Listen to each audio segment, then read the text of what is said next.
What's a respectable gangster like you doing mixed up with a remnant slime like Dasan? How rude! Assassins! Guards! Guards!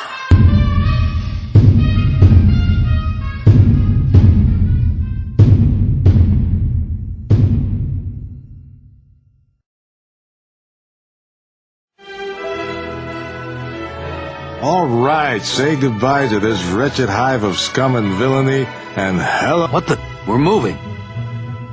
Way to go, buddy! Just sit back and get some rest.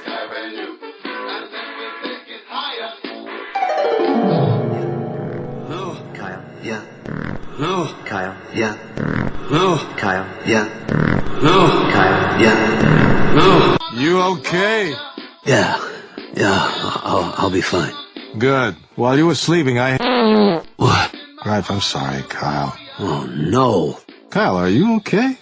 No. Stop! It's not my fault! Stop! Stop!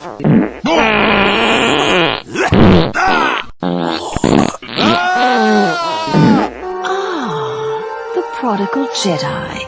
Have you come seeking vengeance? Oh, that's not fair. Is that supposed to make me angry? That's right. Congratulations. Silence, well... Look! What? Take that! How dare you? Oh.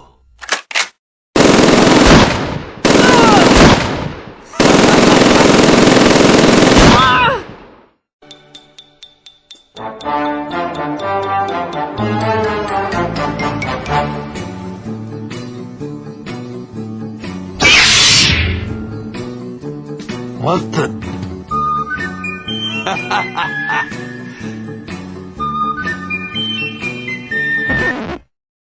Greetings. What's this? You're just trying to get me into trouble, aren't you? No. Right. Do I look like I was born yesterday? Yes. Really? Yeah. Oh. I'd say you're insane. I guess you're right. Trust me, I know. That's very dangerous.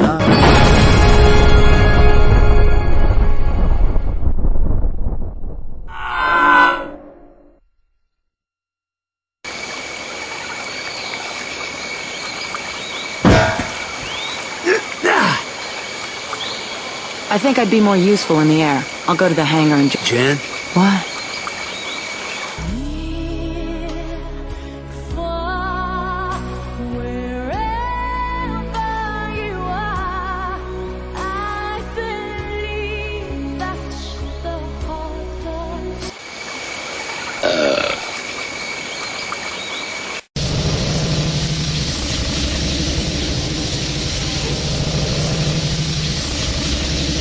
Son.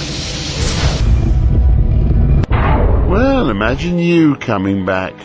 I think your future's looking pretty grim, Dasan. I don't much care what you think.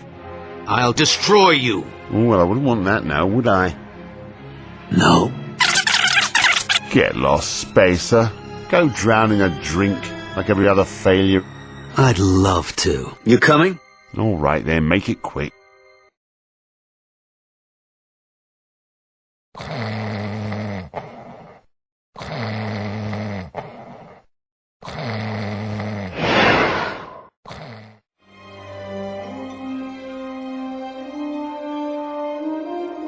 First off, just don't. Uh-oh. I'm sorry. I realize you're in pain. You always smell like shit. Don't do something stupid like that. Good, that's settled. Kyle. Great.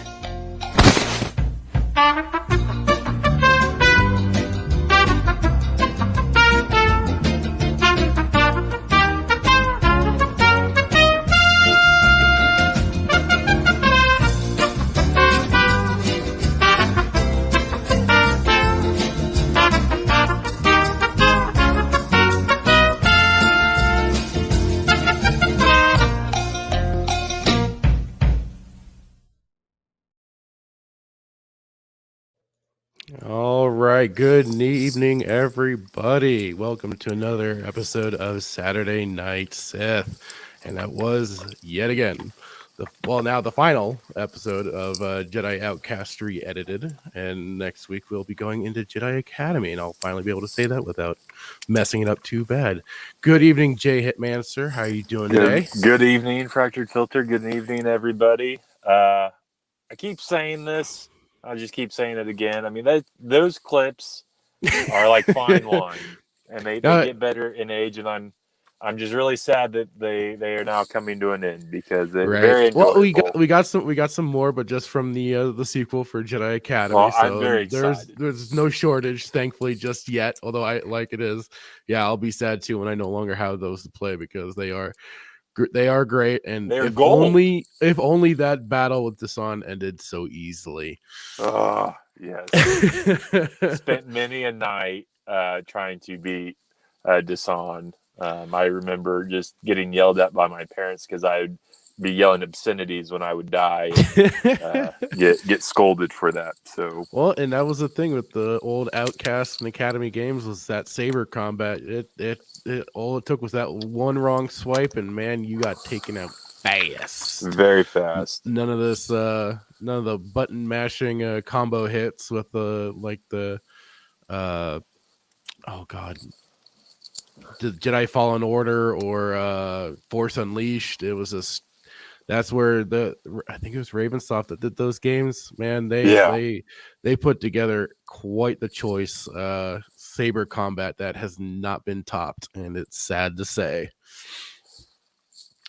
Always good. Always still moddable today. So we are here again with another. Oh boy, more. Where do you start? How do you? I don't. You know, this is something that I before we do jump into this, I love the people that I do follow on Twitter. For some of them, especially the EU purists out there that are hunting a lot of information down. Scholar and gentlemen. Oh yeah, the best, and I'm giving it to this one in particular. I'm giving. Kenobi Stig on Twitter. If you want to find anybody, he's one of them, and he has this great post that I'm going to share here. And like it says, checkmate Disney apes. George did help with the books, approved them, and referenced them in films. Dumbasses. And he selects a certain. Because there's a big Q&A, and I'll put the link for the whole article if anybody does want to read it. I'll have it in the description for anybody to read it. But it's kind of this Q&A back and forth between this interviewer and I believe it's James Lucino here, as well as at least it certainly goes into mentioning some of the other authors. But for the question the person poses, of course, anticipating the release of Revenge of the Sith book and Lucas's Episode 3 film, how much coordination was needed between you and Matthew Woodring Stover so that the two stories would tie together smooth?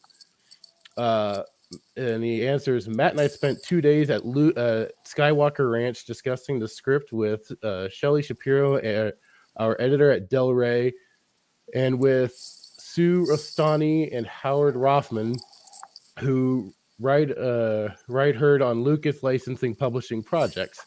During his meeting with George Lucas to discuss the novelization, and that's kind of the big point here, is they had these meetings with George Lucas. Because some people have this interpretation of it that Lucas had nothing to do with the expanded universe content. False. He was actually pretty involved with a lot of it. Because, I mean, he's the guy they had to go to for a lot of approval on stories and stuff like that. But to discuss the novelization, Matt was kind enough to pose to George a list of questions I had prepared. Over the course of the next few weeks, I worked up on an outline for Labyrinth of Evil and shared it with Matt after it had been approved by Lucasfilm. In the meantime, Matt was toying with different approaches.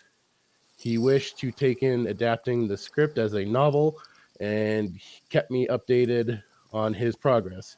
Matt read Labyrinth while he was writing the novelization, the first draft of which contained many more references to the prequel than are contained in the final draft. And that's another thing is for some of these big books that they were putting in line with the prequel movies, they were, pretty interconnected. Like he just says here, they were giving off ideas and so they could reference each other in their material and, keep a consistent narrative, which is what is sorely missing from even what we're for a lot of what's going on in Mandalorian, the Book of Boba Fett, episode 5.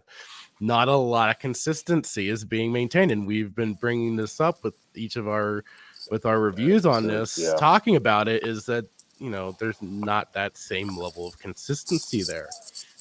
And there was one spot that I did like too that I thought was pretty it was part of it. And where he goes into, did not originate at Lucasfilm. After an outline is submitted, a project becomes more collaborative, and some revisions is usually necessary. Titles can be suggested, but in the end are chosen by Lucasfilm. With Cloak of Deception and Labyrinth of Evil, my assignments were specific, and I had more direct oversight from Lucas. So again, that's getting the big cheese himself involved in even just these books here and there. So I just thought that was a kind of a great little it is. It's little good interview, and like I said, I'll include the link for the full thing for anybody that wants to read it, because it's interesting when you start hearing these guys discuss what they had to kind of go through and do just to get writing these prequel novels and building up to Revenge of the Sith and stuff like that. So well, I don't think we've touched on quite yet for the viewers. Like, so I'm a big books fan, like Legends. And so one of the biggest arguments that I get into with some of these children of the mouse, if you will, is like, well, Lucas didn't have anything to do with the books, and it's like, oh, how sorely wrong and misled you've been. Now and this you is can just point right, no, for sure. And it's like, like, well, you're wrong. You don't know anything. It's like, okay, like I actually do, but like this is great to post, and I appreciate you doing that, because this is just evidence that, like, no, like, he actually did. Not my opinion, Lucas's opinion. Here, the old saying, here's the proof is in the pudding. Here we sat at the dinner table, and this is exactly that. So for those of you who think that he didn't have anything to do with it, sorry, not sorry, he did. I digress. Yeah. I just wanted to just kind of always a great little bit of information to always find out there and was this interview, spread the news. Yeah. Was this interview, I know this is kind of off topic, was this Matthew Stover's book? Was this Matthew Stover that was talking about this? You said Labyrinth of Evil. Did Matthew Stover do that? Okay. Yeah, I don't remember who wrote Labyrinth of Evil specifically, but yeah, they were going into talking about Labyrinth of Evil, and then of course the build up to Revenge of the Sith and that novelization of the third film. So it doesn't seem like it's too easy. Like it's not as easy as it seems to just write a book. I mean, with Lucas being involved, right? Like if he didn't like something, or if it went, it sounds like I was like, I like where your head's at. Not really. So let's change this, because we're not going to go this route. Almost. Yeah. Good stuff. Like it. Indeed. All right. So let's now. Where to start? So what do we call? I mean, this is been the thing. What do we call this episode? Was waiting. It certainly wasn't Book of Boba Fett, considering he wasn't in the damn damn episode. Well, okay, hold on. I love you to this death. Was like a tease. In the opening scene, he was. This was like 10 seconds. So the previously on, which again, I mean, the only thing that was referenced, I mean, that you could say between the two is just the fact that I'm getting ahead of it, but I mean, just the fact that at the end, Fennec Shen shows up. That's it, just to recruit him, and it's like, okay. I guess we should. This is like a weird preview to what's to come for Mando season 3. Yeah. It didn't. All right, so So what? I guess what do we like? Yeah, to your point, like before, so like I don't even know what to call it. Like, I think it's they just called it Return of the return of Mandalorian. Return of Mandalorian. But So, I mean, it's just it's Book of Boba Fett Chapter 5, the Return of Mandalorian. So, what would you call it? Book of Boba Chapter 5 crossover with Mandalorian and his return. I don't know. Which again is like I guess I keep getting proven wrong here because it's like I thought he was going to show up, but I didn't think he was going to get a whole freaking episode. Well, hold on, because I wanted to start this with actually I forget how we ended the last episode, but were you right? Did you call it? Did you say he was going to come back and save everybody, or did I say? No, I can't remember. I think I might have made that guess. Was like, yeah, he's gonna show up and save the day, and then I think we were joking around too because that's what it was. We were joking, and then sure enough, it's gonna be goofy, and it's gonna be like Djarin comes in, saves Boba Fett, and then he gets his butt kicked, and then Fennec Shen comes in and saves both of them. That's what we were. That's what we were talking about last week. Yeah, I don't think we ever thought it was going to come to fruition, but Disney has ears. The mouse has ears everywhere, and stole another one of our ideas. So you're welcome, I guess. It wasn't even that because it's just this was just a full episode dedicated to Mando, and it's just like.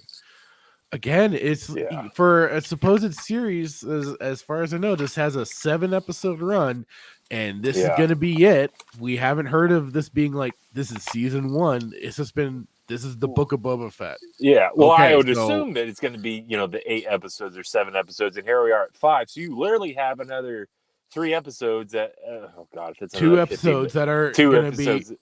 If it's an hour, I'm going to just lose my mind. It's just kind of called, okay, but you wasted this whole time. This has been nothing but a time waste. Yeah. This whole series. The Book of Boba would be better if it was with stick figures. There are people that have done fantastic stick animation things out there that would have been much more entertaining than this. Yes, you're right. Right. Well, I don't even know. I guess where to start. I mean, I guess the only place scene? we'll just start it off at the beginning here, and it's just so again, this is where they build up and kind of make their character out to be better than our already established Boba Fett. Yeah, but at the same time, they kind of goofed him in this. Oh, they did because he comes in. I won't lie, he's got a good entrance. No, it does. He just kind of walks in and is like, "All right, I'm here for my bounty." But at the same time, I'm like, "Dude, you're walking in for your bounty. You didn't come up with a plan or anything." Yeah, 100%.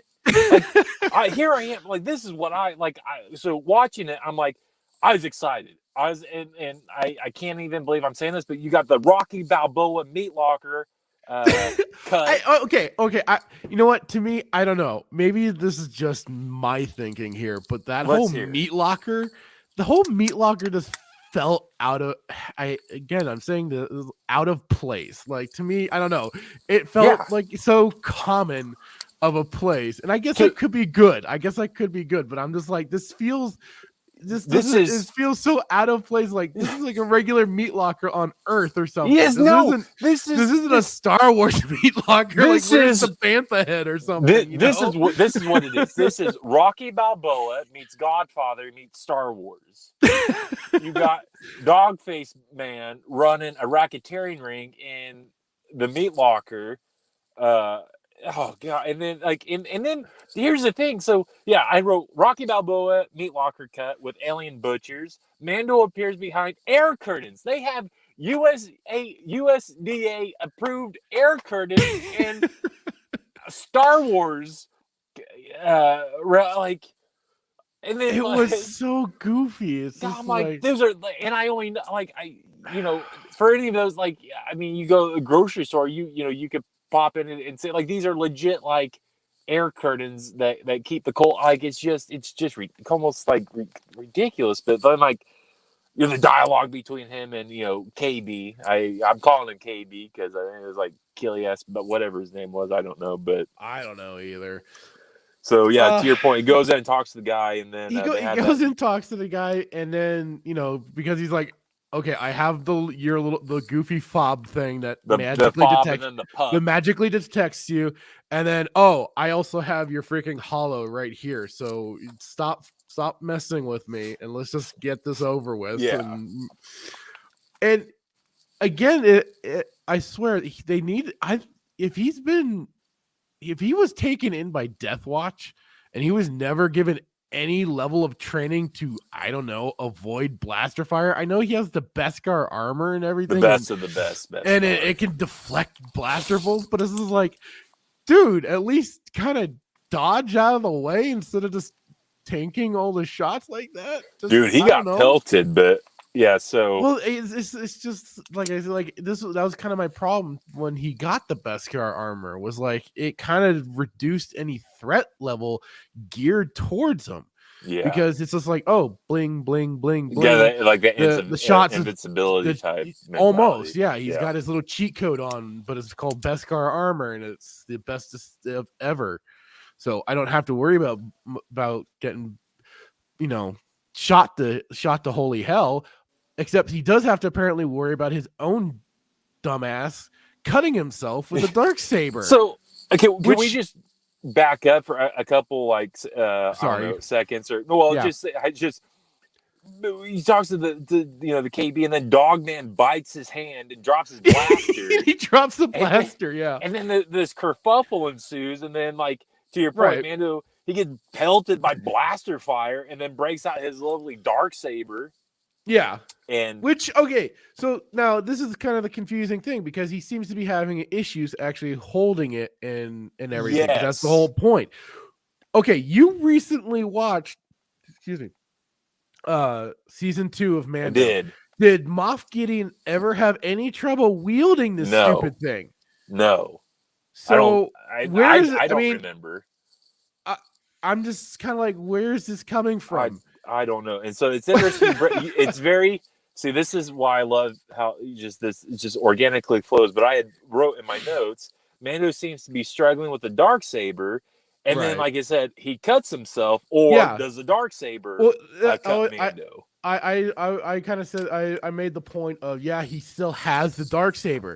He still has the Darksaber. So apparently at that end of Mando season 2, with the whole Bo-Katan and them wanting the Darksaber so badly, apparently because he did win it from Moff Gideon. But did he? They didn't mind him walking off with it, so everything ended amicably. I mean, this was my question though. Did he really win it from Moff Gideon? Because he's like, he kind of gave him. It was almost like my interpretation is like he didn't want Bo-Katan to get it, so therefore he kind of like. I mean, I thought essentially. I thought they fought each other, and I thought they fought each other, and they did, and then and then he was just trying to give it off to Bo-Katan. Yes, he's like, he didn't want it, if I remember. No, so my interpretation of it, he fought Mando, and he knew Bo-Katan needed it to take back. Maybe he knew that she needed to take back Mando, whatever it was. But I felt like Moff Gideon threw the fight to give it to Mando, so Bo-Katan wouldn't get it. Right. It's kind of how that's how I interpreted the fight. But again, but yeah, so that whole, to your points, he's just struggling with how much does this thing weigh? Yeah.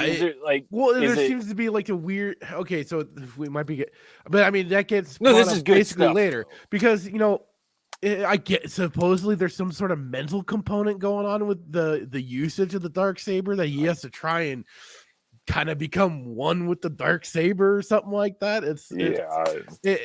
I wait for Mr. Miyagi to show up. Rest his soul. Technically, he does. No. Yeah. Well, fair point. Okay.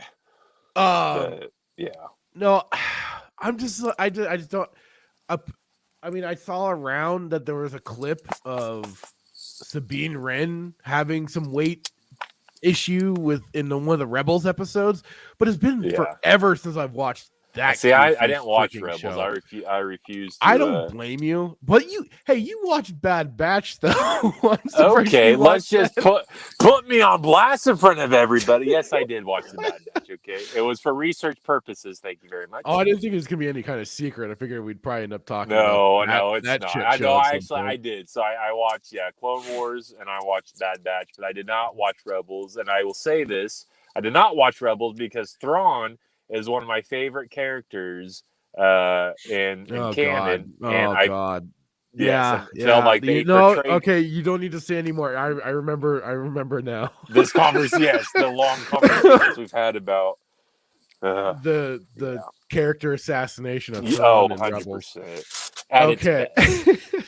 so and another thing that gets proven, he's slightly better than Boba Fett in a fight, just slightly. Oh, Just 100, not slightly. by a lot, just slightly better, because I mean he did still cut himself with the Darksaber. Yeah, well, and he got his hand bitten by that rabid dog. Yes, Scooby-Doo's cousin.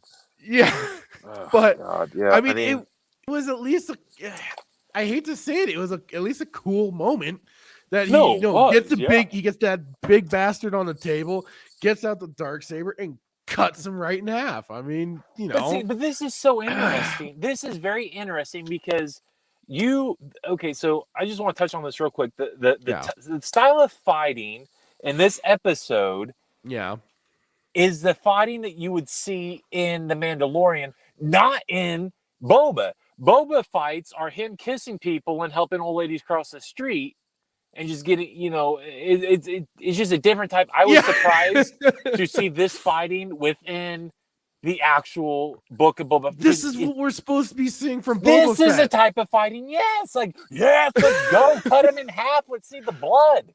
But I mean, isn't that just the funny thing though? It's like, with Mandalorian, it was like the first episode was like they show him he goes into that bar, he goes in that bar fight, he kicks some ass and he chops the dude in half with the door, and you're like, oh my God, you're like, you sit there, this is what we're looking for. You just sit there quiet with no emotion on your face, and then like when you see it like 10 seconds later, you're like, yes, yeah, and you're like, this is what we should. But this is again, it's like this is the sort of but I mean, with freaking Mando is like, okay, he does that cool stuff and then he goes right to babysitting. Anyway, that's true. But I mean, it's like this sort of I mean, I get it. Yeah, for Disney, this sort of ruthlessness and is unheard. Low level brutality. Exclusive to Mandalorian, not it seems to be exclusive to Mandalorian and not given to Boba Fett whatsoever. He just acts like a goof flying Slave One into the Sarlacc pit, almost getting eaten. Okay, well, let's just touch on. I did bring this up the last episode. I did tell you that article that I was researching. I need to figure out who wrote it, but I did tell you that they did put Dan Jarnick or Dank Jarrett. What's his name? Dan. Oh. Mando, Dank Jarrett, whatever, Darjan, whatever. I don't know. Darn Derek, I don't know. The Jaren, whatever. I just keep calling him freaking Mando. We'll just call his name is now Dank. Dank is now his name. They did put him, Mando, above Boba in that ranking of most powerful Mandalorians, 1 to 10. So, but yeah, I watched it. I was like, what kind of sorcery is this? What is literally going on? Because this fighting that I'm literally witnessing right now, like, it shouldn't be happening. Like, you literally just cut this dude in half. These children, the children of the mouse they're going to have a PTSD moment. They're going to be like, what? Like, Mom. Oh my God, he cut somebody in half. And then he chopped the dude's head off, taking it in a bag. I didn't see any blood. But it was really ruthless. I mean, he yelled while he did it. At least like in this instance, he was using the Darksaber, which seems to be like a lightsaber. So it cauterizes the wounds. Okay, I get it when there's not going to be some blood with that aspect of it. Yeah. So, okay, you got your out. But, yeah. So, I mean, hey. It's cut a dude in half and cut his head off and walked out and was like, all right. You guys can. He's all yours. All the money's yours if you want it. He's like, hey, guys, I don't want any trouble, but there's a bunch of credits. So if you do me the honor of not like beating not me trying up, to because fuck me up too. I just was all an idiot yours. and, yeah, I just was an idiot and cut myself and I can't walk. But yeah, you can have those credits if you let me go. Yeah.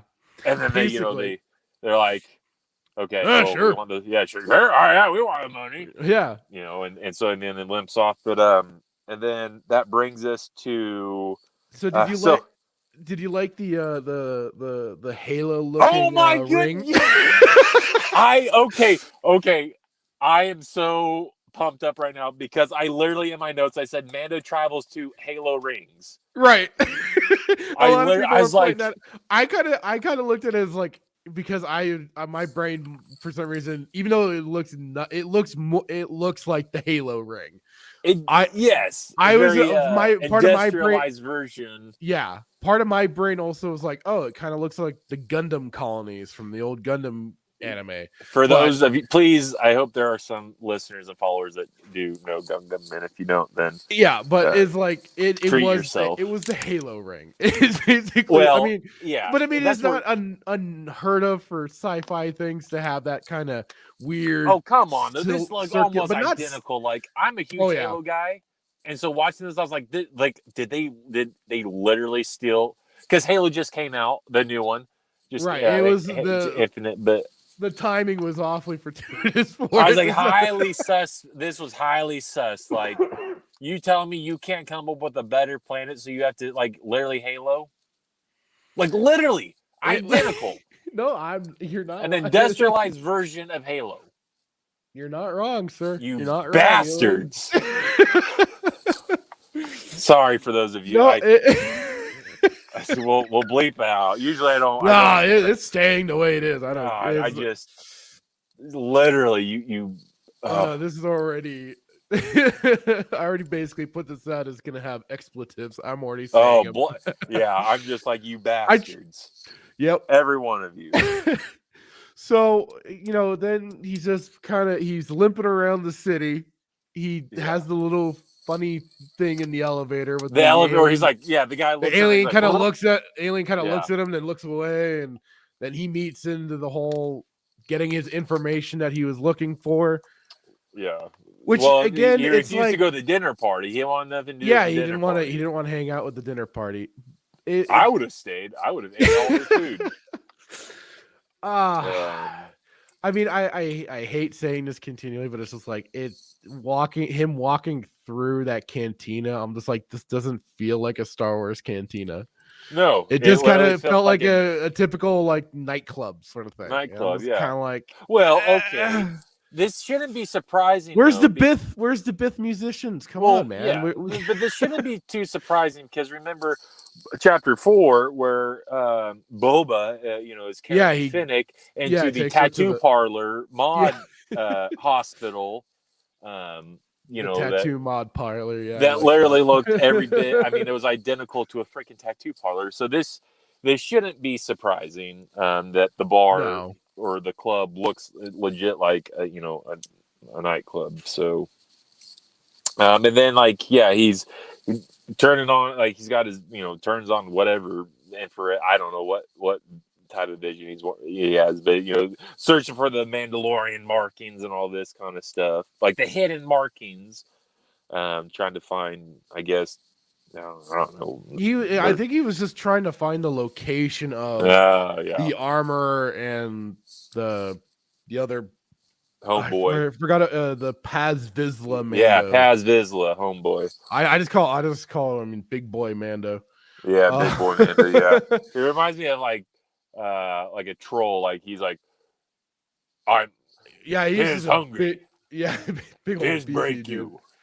No, but so he finally gets to meet back up with them after he falls in the ladder. Don't forget that. Well, he kind of tripped on the ladder. I was like, okay, he was already injured. So what do you expect? Like, dude, you're climbing down the ladder and you have your jetpack. Like, that did come to mind. But he fell. He's like, oh god. Trying to brace himself or like catch back on. I was like, you have a jetpack, bro. Like, what? Like, is it just for dramatic, effect? Yeah. But and then he finally finds the armorist meditating Yeah. At the end of I don't know, space dock, if you will. I don't know what you call it. Yeah. But no, he falls down, and then she's like, "Tend to him." Yeah, And then you he see, then he reveals caveman that he has, Mando. yeah, and he reveals that he has the dark saber, and instantly, the big boy Mando is eyeing the hell out of that dark saber, Like he's eyeing that like he owed it tacos. money. Like, well, it's tacos. Well, I didn't say money. I'd say that's how I look at tacos, man. Like, get in my belly. Exactly. But so we get a little history on the dark saber while he's hanging out with his old Mando crew. What are your thoughts? So I want to get your thoughts on this whole history lesson, and I want to try. I try to listen to her and line it up with canon to see like how, like, if this was like in the same. This is all Disney. She mentioned Concordia and then like the Children of the Watch, and I was trying to do as much research as I could to see how it lined up. But I want to get your thoughts on this whole dissertation, history lesson. Because it's like this whole it was crafted by, what was it, Tar Vizsla, who was a Mandalorian and a Jedi. Not fake news, CNN, fake news, not a thing. But go ahead, I digress. Yeah. It wasn't very often that you ever had, or probably I don't know if it was ever. I mean, the thing is, like with the Mandos, they could have had a Jedi at any point among them.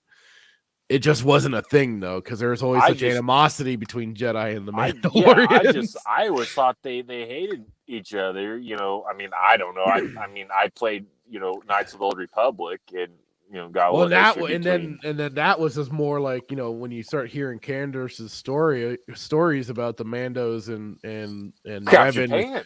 Well, that is just like he talks then from a more perspective of having a lot of respect for those Jedi and Revan, because they were the ones that brought the fight. Nobody else was bringing the fight.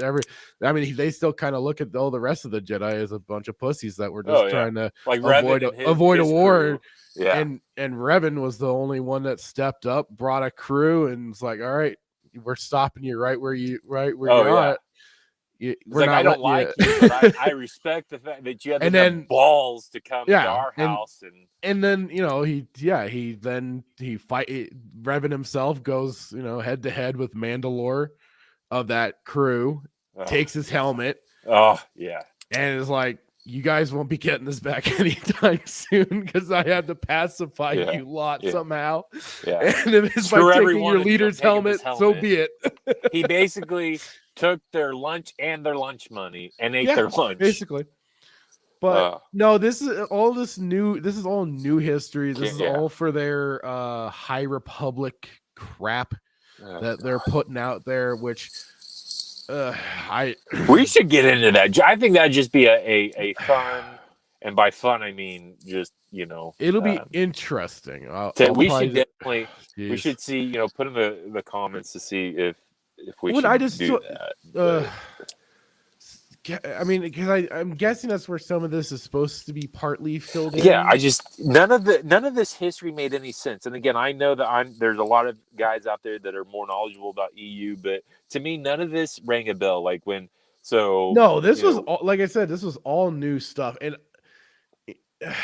no, it's just they're trying to establish backstory for this weapon that hasn't had anything other than maybe a few mentions here and there. It got first brought in Clone Wars when they pacified the Mandalorians to begin with. The Death Watch. With the Death Watch came later, and then they were kind of the ones that had the Darksaber. And then Rebels, they started kind of putting some more importance to the Darksaber. At least I could be mistaken. It's been a while since I've gone through the Clone Wars, but then they started kind of adding on more of the whole trial by combat to win it and crap like that. Except last I knew, in Rebels, Sabine Wren just handed it off to Bo-Katan anyway. So who gives a crap? Which is counter, like it's contradictory to like what. So there's so much stuff that we can unpack here, because like the trial by combat was actually a thing, but like the trial by combat is like to the death though. It was to the death. Like you did like, okay, I yield. Like no, like when Boba fought Mandalore. If I'm remembering it right, like he killed Mandalore and he became the new man. Like that's how you did it. There was no like yielding. I could be wrong, but from my research, like you fought to the death. Could be wrong. I could be misremembering things, but I mean, yeah, they kind of held their trials by combat pretty freaking seriously. Yeah, it wasn't like, oh, I give up. I tap. But the art, so she said something interesting that I wrote down. So, as she's like, do you know there's blood and the significance, blah, blah, blah. She said, if, however, it is not won in combat and it falls into the wrong hands of the undeserving, it will be a curse unto the nation. Right. And then Mandalore will be laid to waste. And it's which is kind of how they are then going into the explanation of how then the Empire came along and blew the hell out of the Mandalore planet and the city and all that stuff, was because the certain reverence for this weapon and the title of leadership was not respected properly, and so that's why they got got the wrath of the Empire brought down upon them. So you can't forget the fact that but thank goodness we were clustered on Concordia, the children of the Watch, or all of us would be dead. But that scene though, is it just me, or does this seriously look like something out of hang on, let me. Does this scene look like it was something out of like Terminator? Like I don't know. Read an article about, they called it Terminator 2. There's an article that I was reading prior to the show. It kind of looks like it was like, is this like a visual out of Terminator 2 or something? I would have for the future, from showing the future. Yeah. Just to me, I'm like I just feel like they're kind of taken from Terminator now. Yeah, because you have the robot humanoids walking along, shooting anything that's still moving. And then, of course, you have the probe droids floating around, which are just kind of like any of the flying vehicles that they showed in Terminator. Yeah. The hunter-killers trying to find any remnants left, too.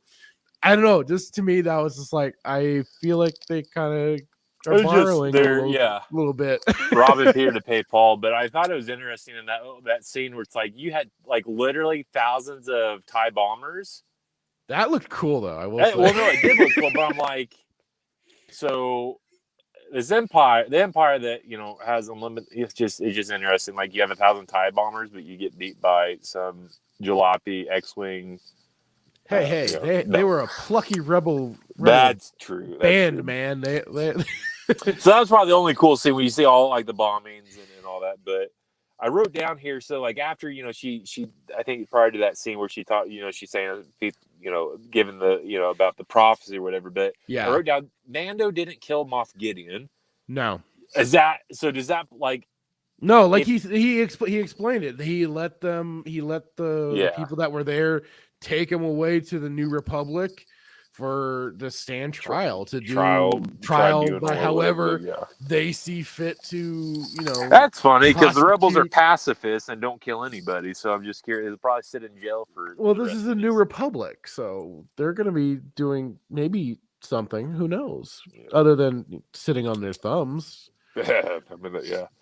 Because we'll get to that too. I mean. So overall, no canon whatsoever, and then this dissertation about like the Darksaber and they go over all that, and then he's asking her to make something for Grogu. Oh, fondling first, first, and then a specific fondling. Fondling, whatever. We already knew who he was talking about. Yeah, but I could have sworn he was never going to see him again. Like once Luke kidnapped him. Yeah, but I thought that was like kind of what was going on. It was like he wasn't ever going to see him again, and now it's called, I'm just going to go and visit him and give him a little armor or something like that. Did she make him chainmail? Probably. Like I'm going through this, and I'm like, this looks Shitload like of some goodness, Lord of the Grogu. Ring chainmail. Like, when was the last Jedi you saw that wore, or anybody that wore chainmail? Like, it makes no sense. Well, certainly nobody at this time period, that's for sure. Well, no. And But I don't think mean, I can't. I mean, there's been certain Sith that had armor. Well, not armor exactly, but I mean, they wore gear that did kind of have some chainmail looking stuff. I think like Naga Sadao had kind of with his shoulder pauldrons and stuff. He had some stuff that hung off of that looked like that was like chainmail. 2000 yeah, I years know. prior. I'm just saying. I know. But there's been some with the designs, but no, it just seemed like it was like, wait, so you're gonna melt down that whole spear, which was not spear that was apparently canon. That's not canon. I don't believe it's only canon to Disney. Well, that's not a thing. That's like that makes no sense. But like that people calling canon, people saying Disney canon makes about as much sense as wiping before you poop. It makes like it. Sorry. I just had to throw that out there. Wow. Okay. Like who does it? Like, do you? Like I don't. Makes no sense. You're not wrong. I'm so glad that you put the explicitive on this thing because I'm on a tirade right now, man. Like I just so much. Yeah, Beskar Steel and then so he gets the cute little wrapping and everything. That looks like Grogu. Yeah, but yeah. I hate that name. Thank you. I'm glad. I thought I might have been the only one that had saw that. Like I'm like, oh, just happened to kind of tie it and then adjust it to look like Grogu. No, this was not. This was no normal Johnny Appleseed cloth tie on a stick. I mean, this literally is supposed to remind him of his Grogu. Yeah. So, and then, big boy Paz is like, okay, I'm tired of you having that dark saber. It's time for trial by combat. I want that thing. Give it. Was this before or after she touches on Bo-Katan's crees or cries and that whole this is what comes after all that. So they did the whole flashbacks and her talking about the dark saber. Yeah. Okay. Yes. I'm sorry. I was following my notes. So Beskar Steel, not canon. Yeah. Don't care. Touches on Bo-Katan's creeds, cries, whatever. Didn't win the saber by Creed, and then talks about the history of Mandalore. Night of 1,000 Tears. I don't think that's canon. And then the training. So. Did we touch on the training scene, or is that the training scene with? No. Okay. Yeah. So that's where we get that whole he's training with that dark saber, and that's where we talked about it's supposed to be like some sort of weird, almost mental component that he's having with a problem with wielding the thing, and he can't just be using his normal strength or whatever. He has to kind of adjust with the blade itself, which almost is like, okay, so are we trying to get, since it was made by a Mando Jedi, is it supposed to have like a slight force component? God, it gives me diarrhea. And if so, I mean, what does that mean for Moff Gideon? Because Moff Gideon was wielding that freaking thing like it was it was nothing. So apparently he knows how to wield the thing. If we go back to Yoda, and I believe Empire Strikes Back, he's describing the Force and how it surrounds us, it penetrates us, and all that. So I guess everyone could, be influenced or have the Force. But to your point, like, if it kind of gives me diarrhea to use the word Mandalorian and Jedi in the same sentence. But I'm going to try to keep it in a not. It could maybe. No. He's fighting and it's not fluid. It's like, bro, like you can't tell. Like, does this blade does it weigh a lot? Is there some type of force component to this? Like, because it's not. It's like two magnets that are pushing away from each other almost. Yeah. Almost. And then you got the armorist speaking. I don't know if it's Mandalorian. I don't know what she's saying. She's like powerless and soulless and like. A lot of that phrasing I'm not too familiar with. I'm pretty sure that's no Mando language. Not the real Mando language. It wasn't in any of the books I read. But then she's like, "You're fighting against the blade." Yeah. And then he's just getting whooped by a bunch of Beskar hammers and basically, blacksmith tools. And then, we come to the point where you're talking about, like, what did you think of that? It's just the fight scene in general. Did you laugh at all when he just falls off the Halo ring? Oh, when he got chucked off to it's the just thing? kind of like a nonchalant. You just get chucks off the. It wasn't that inspiring of a fight because I mean, like he wasn't really supposedly being able to wield it properly. So I didn't think of it as much of anything. I just was kind of like, okay, they're kind of goofing around. It looked like a goofy fall off the ledge. Well,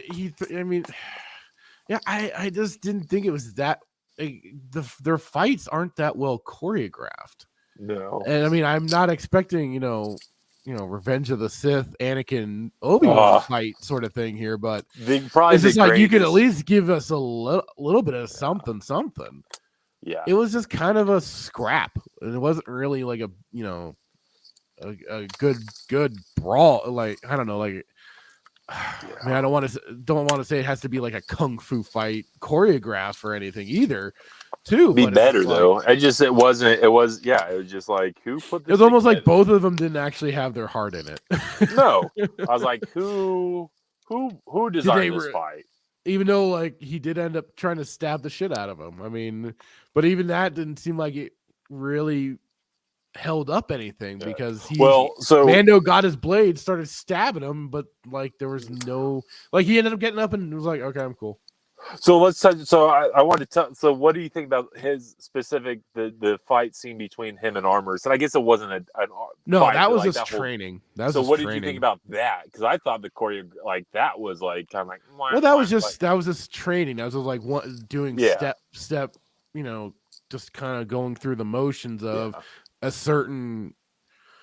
Like kind of like a kata or something like that. Yeah, they have there's certain motions that they're practicing and trying to get him adjusted to the sword. Yeah. So, but that's what I was asking. That was just that. What do you think about him just falling off the ring and then like using the jetpack? Like, here, I'm back. It could have been at least a little bit entertaining. I do want to touch on that duel though. So. Paz and he has Jaren have their fight. So I'm a DC guy. I don't know if I had put that out there on our first episode, but love DC and everything. But I just when he pulls out one of his Joker knives, I think it's actually a vibro. I believe the correct term is the vibro blade, but it just reminds me of like a little Joker knife and his portable shield. And then the fight ensues, and to your point, like. It's like something's lacking, and I get like it almost was like he was a little bit better with the Darksaber, but it wasn't like 100%, and they're going tit for tat, and then he drops or whatever, and then he's stabbing him, but I said, that didn't seem to have any real weight to it because it didn't really they kind of got at least certainly even after some of the stabbings Mando took.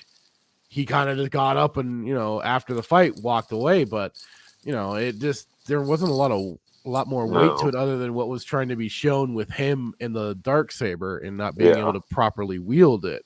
Yeah. I'd say the fight was very, very subpar.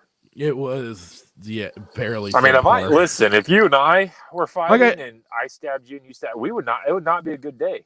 No, it wouldn't. Like adrenaline will get you so far. Exactly. But, like I said, I'm not expecting an Obi-Wan Anakin fight or like a kung fu choreography. But again, with that point, this at least should have been something of a down and real dirty fight, especially since he apparently really wanted that Darksaber. Yeah. So you don't to your point, like we're not expecting like Jedi trained to fight in a very. To quote Obi-Wan, I guess civilized way, right? with their lightsabers, right? But Mandalorians, like these guys are like. So again, I'm not to your point. I'm not looking for like a Jedi fight, but I expect like if two Mandalorians are going at it, like it needs to be a Mandalorian fight. So in my mind, I'm thinking like this is going to be like to like a race to the finish and down in the dirt type fight. Like these are like the best of the best.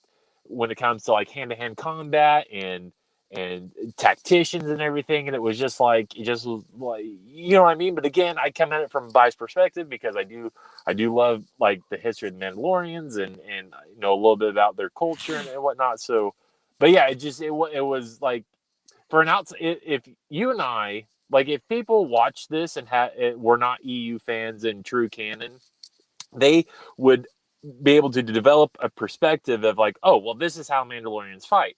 And it's discrediting Karen Travis and everything that she's done and what she's created. And it's just you're discrediting like the Mandalorians. Like these are like brawlers and tacticians. And the thing that has to be kind of, thought and considered is like, there's a reason for Jango Fett being picked as the base template for the clones. And then he was even like, if I recall correct, was the one doing some of the early training for the clones. Yeah. So, I mean, they know he's supposed to know how to fight. Yeah. The Mandalorians should know how to fight. And I mean, again, if this is supposedly the Death Watch members, or at least even for, Mando, last I knew they weren't any slouches. They should be pretty, efficient at fighting in some capacity in, hand-to-hand combat at least. So the fact that this kind of comes off as sloppy as it does is, like you say, it's a discredit to the way they're trying to present the Mandalorians. And, there's supposed to be a reason for them being bombed to holy hell, right? I mean, I would think there'd be a reason that the Empire looked at them and said, you know what? We can't keep these guys around. Right. They're gonna be trouble in some form or another. Well, we can't risk leaving them on their own devices, basically. Yeah. So you've said multiple times throughout the episodes that, like, that Boba Fett, the guy that Vader shook in his boots, right? And so this is just another. I believe, and again, you can, I guess, put your opinion and say what you want, but this is just another way for Disney to. Like, oh, we can't show Mandalorian's true color because it's too violent. And we live in a culture now to where, like, if you rip somebody's throat out their neck, like, that's offensive. You can't do it. But this is where it gets so stupid, though. I mean, it's meant to just be fantasy. It's just meant to be, you're not supposed to, take it into the real world. It's just meant to be. This is a show. This is, just extended content for you to watch, to enjoy, to shut off your brain and just, sit back and enjoy it and not have to generally think too much. But, yes, it's going to depict violence and crap like that. Well, we enjoy watching violence. Look at all of our old cartoons, for God's sakes. Yeah. I mean, our comic books and stuff like that before they got totally fucked. But, this is where it's like, because we have such a blurred lines now of reality and fiction, they get so wrapped up in not wanting to depict these things because it's like nobody's being told, no, what you see in the movies, you don't replicate. It's like at all. You aren't supposed to, take this anywhere beyond your enjoyment in that moment. Well, unless you're like the guy that owns Rancho Obi-Wan, I think in Nevada, and has the largest collection of Star Wars memorabilia, I think, in the world. Yeah. Oh, wow. No, but you should look it up. I'll find his name, but it's Rancho Obi-Wan, and it's he's got like it's actually really interesting to he's got videos on YouTube. God, I'll figure it out. I'll look it up here in a minute, and we can. No, don't worry about it. But no, I know not to get political, but my honest opinion. Screw it. Like, I will say it because I'm going to say it. Like, I feel like we live in this era of cancel culture, right? And so, like, if anything's offensive, we're going to cancel it. So, well, we're not going to cancel Star Wars because there's the potential to make a lot of money off of it. But we're just going to cancel the things that are offensive or what we think would be offensive to our fan base because we're going to cater to our fan base. I mean, here's the thing. There's a difference between obviously catering to your fan base but also sticking to canon and not, you know what I mean? Like, there's, yeah, go ahead. Well, it's again like how we've already talked about maintaining that level of consistency of what has already been presented in these stories, Right? And just keeping, because I mean that's the whole continuity, right? I mean, they even when they're making these shows, they're supposed to maintain a level of continuity from scene to scene to scene. Yeah. They had to keep things in this, like if they had to reshoot, they have to make sure everything is back to the same position as it was. So it's just losing that, and you know that's it. Like you say, the whole like kind of canceling of certain things. I mean, look at it. It's how even in movies and stuff like that, you almost now can't depict people smoking. Look at the freaking 80s. I mean, Jesus, you had freaking Die Hard. John McClane was always, puffing up well in between shooting terrorists and everything. Yeah, and even Dirty with Harry Callahan, my goodness. Yeah, and even like it is with some, like I've been hearing from some of the people that I follow, certain toys now, like with certain DC toys or stuff like that, they aren't allowed to have weaponry, guns. I mean, it's all being sterilized. It's all being taken away. Yeah, I did see actually, it was like a Batman toy at the comic book store. He had actually, instead of having like a battering, he had a pillow, like a couch pillow or something. And I think, I don't know, it wouldn't surprise me, but it's just the sanitization of what's going on with everything. No, I think you've hit the head, hit the nail on the head, or what the old adage is. But I think like it's just frustrating because it's easy. This is my thought on it. I know that we're going off base, but I think we're kind of going on a tangent. But but this is important to cover. I think it's one Disney, them doing this. They're not worried about it because they can create a story for their new fan base, and their new fan base doesn't know the difference. So what their new fan base, these children of the mouse, see, they believe because they don't know they don't know better, and they don't know true history and true canon. So like they're going to believe whatever they put out. I don't think they're concerned about those of us that are the purists, loyalists, the EU. Like they're not worried about that because they're I don't know, man. I think like they can put out whatever they want to put out, and people are going to believe it because these new, I say kids, but like the children of the mouse, like they're not going to research Star Wars, and they don't know. They know all they know is 7, 8, 9. And the problem is just now, because Disney's now the authority.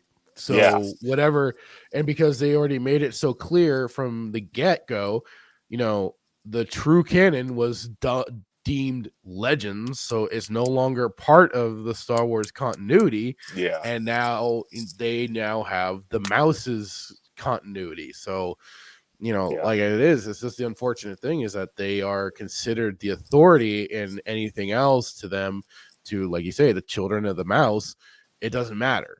Right. They're wrong. No, for sure. And but it's an interesting.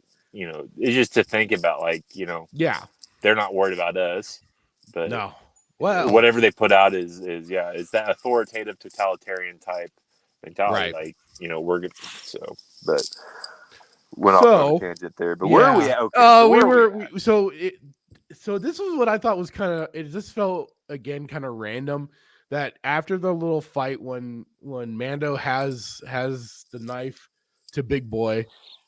She stops it. She isn't like stopping him. She kind of says, like, "Okay, you beat him," but then it's like she asks Big Boy first, "Have you ever taken off your helmet? Yeah. Has anyone ever forcibly taken off your helmet?" No. And then she goes to him, and it's like, no. I would have lied. I'd be like, absolutely not. Why are you asking that for? Yeah. Well, it's just like, okay, you're going to ask him this now after, I mean, was this ever going to come up? Well, if they hadn't fought, would she have asked if he had ever removed his helmet? Yeah. It's like, where did this suddenly decide to come from? It makes no sense. It's all like you and I talking about like, oh, we're going to go grab, I don't know, drinks or tacos or whatever, and then I'm like, squirrel. Right. Like, what? Well, what about squirrel? Like, So it makes no sense. and so then basically it's like you'd have to go to some mine on Mandalore and get baptized to cleanse himself of his wrongdoing, apparently. Did that just seem weird? And So it was like random, like, oh, he has to basically go and get baptized if he wants to be able to be a part of the clan again or whatever. I thought it was like I didn't understand it. She's like, well, he's like, how can I atone? And again, I don't know if Disney's taking shot at Christians or I don't know what it is, but I don't know what it was, because I mean, it's not like they're showing these Mandalorians in a bad light, so it's not a knock on anything. No, but she's like, you're no longer a Mandalorian, and you gotta the only way. And he's like, well, how can I atone? And well, this is the thing. This is like, again, trying to create more religious ideal out of these things for people that don't have it. Yeah. Because that was even like in Rogue One, they were really trying to make the Force and Jedi seem a lot more of a religious aspect than they are or were. I don't know. They kind of bring that up, and now with these Mandalorians, that's what they're doing too. Is like this whole religious aspect to it of not removing the helmet before anybody, and and then, like I said, he has to get baptized apparently to wash away the sins of his helmet removal. It's so, I don't know. Yeah, I don't know. I don't know if I want to say out of place, because this is them trying to build something. I guess it just comes across as weird. I don't know. I mean, for a warrior culture. Yeah. So like for me, like I, watching that and reading it, like as a Christian myself, like I was like, man, is Disney, are they taking a shot at like I didn't think of it as a shot take. I mean, they could have done a lot dirty. For sure, but saying like, well, how do I atone for my sin? And then she's saying you got to go to the living waters, which that is which has been destroyed. So good luck doing that, basically. Yeah. So I don't know. I mean, Disney better be very, very careful, because they're going to piss off a lot of, like, it may not have been a direct shot, but it was something there. As I've been kind of becoming, more. I don't know if I want to say more aware of that sort of, shot taking or stuff like that. But I mean, I that was definitely something that didn't come across to me, like I said, as taking a shot at anybody.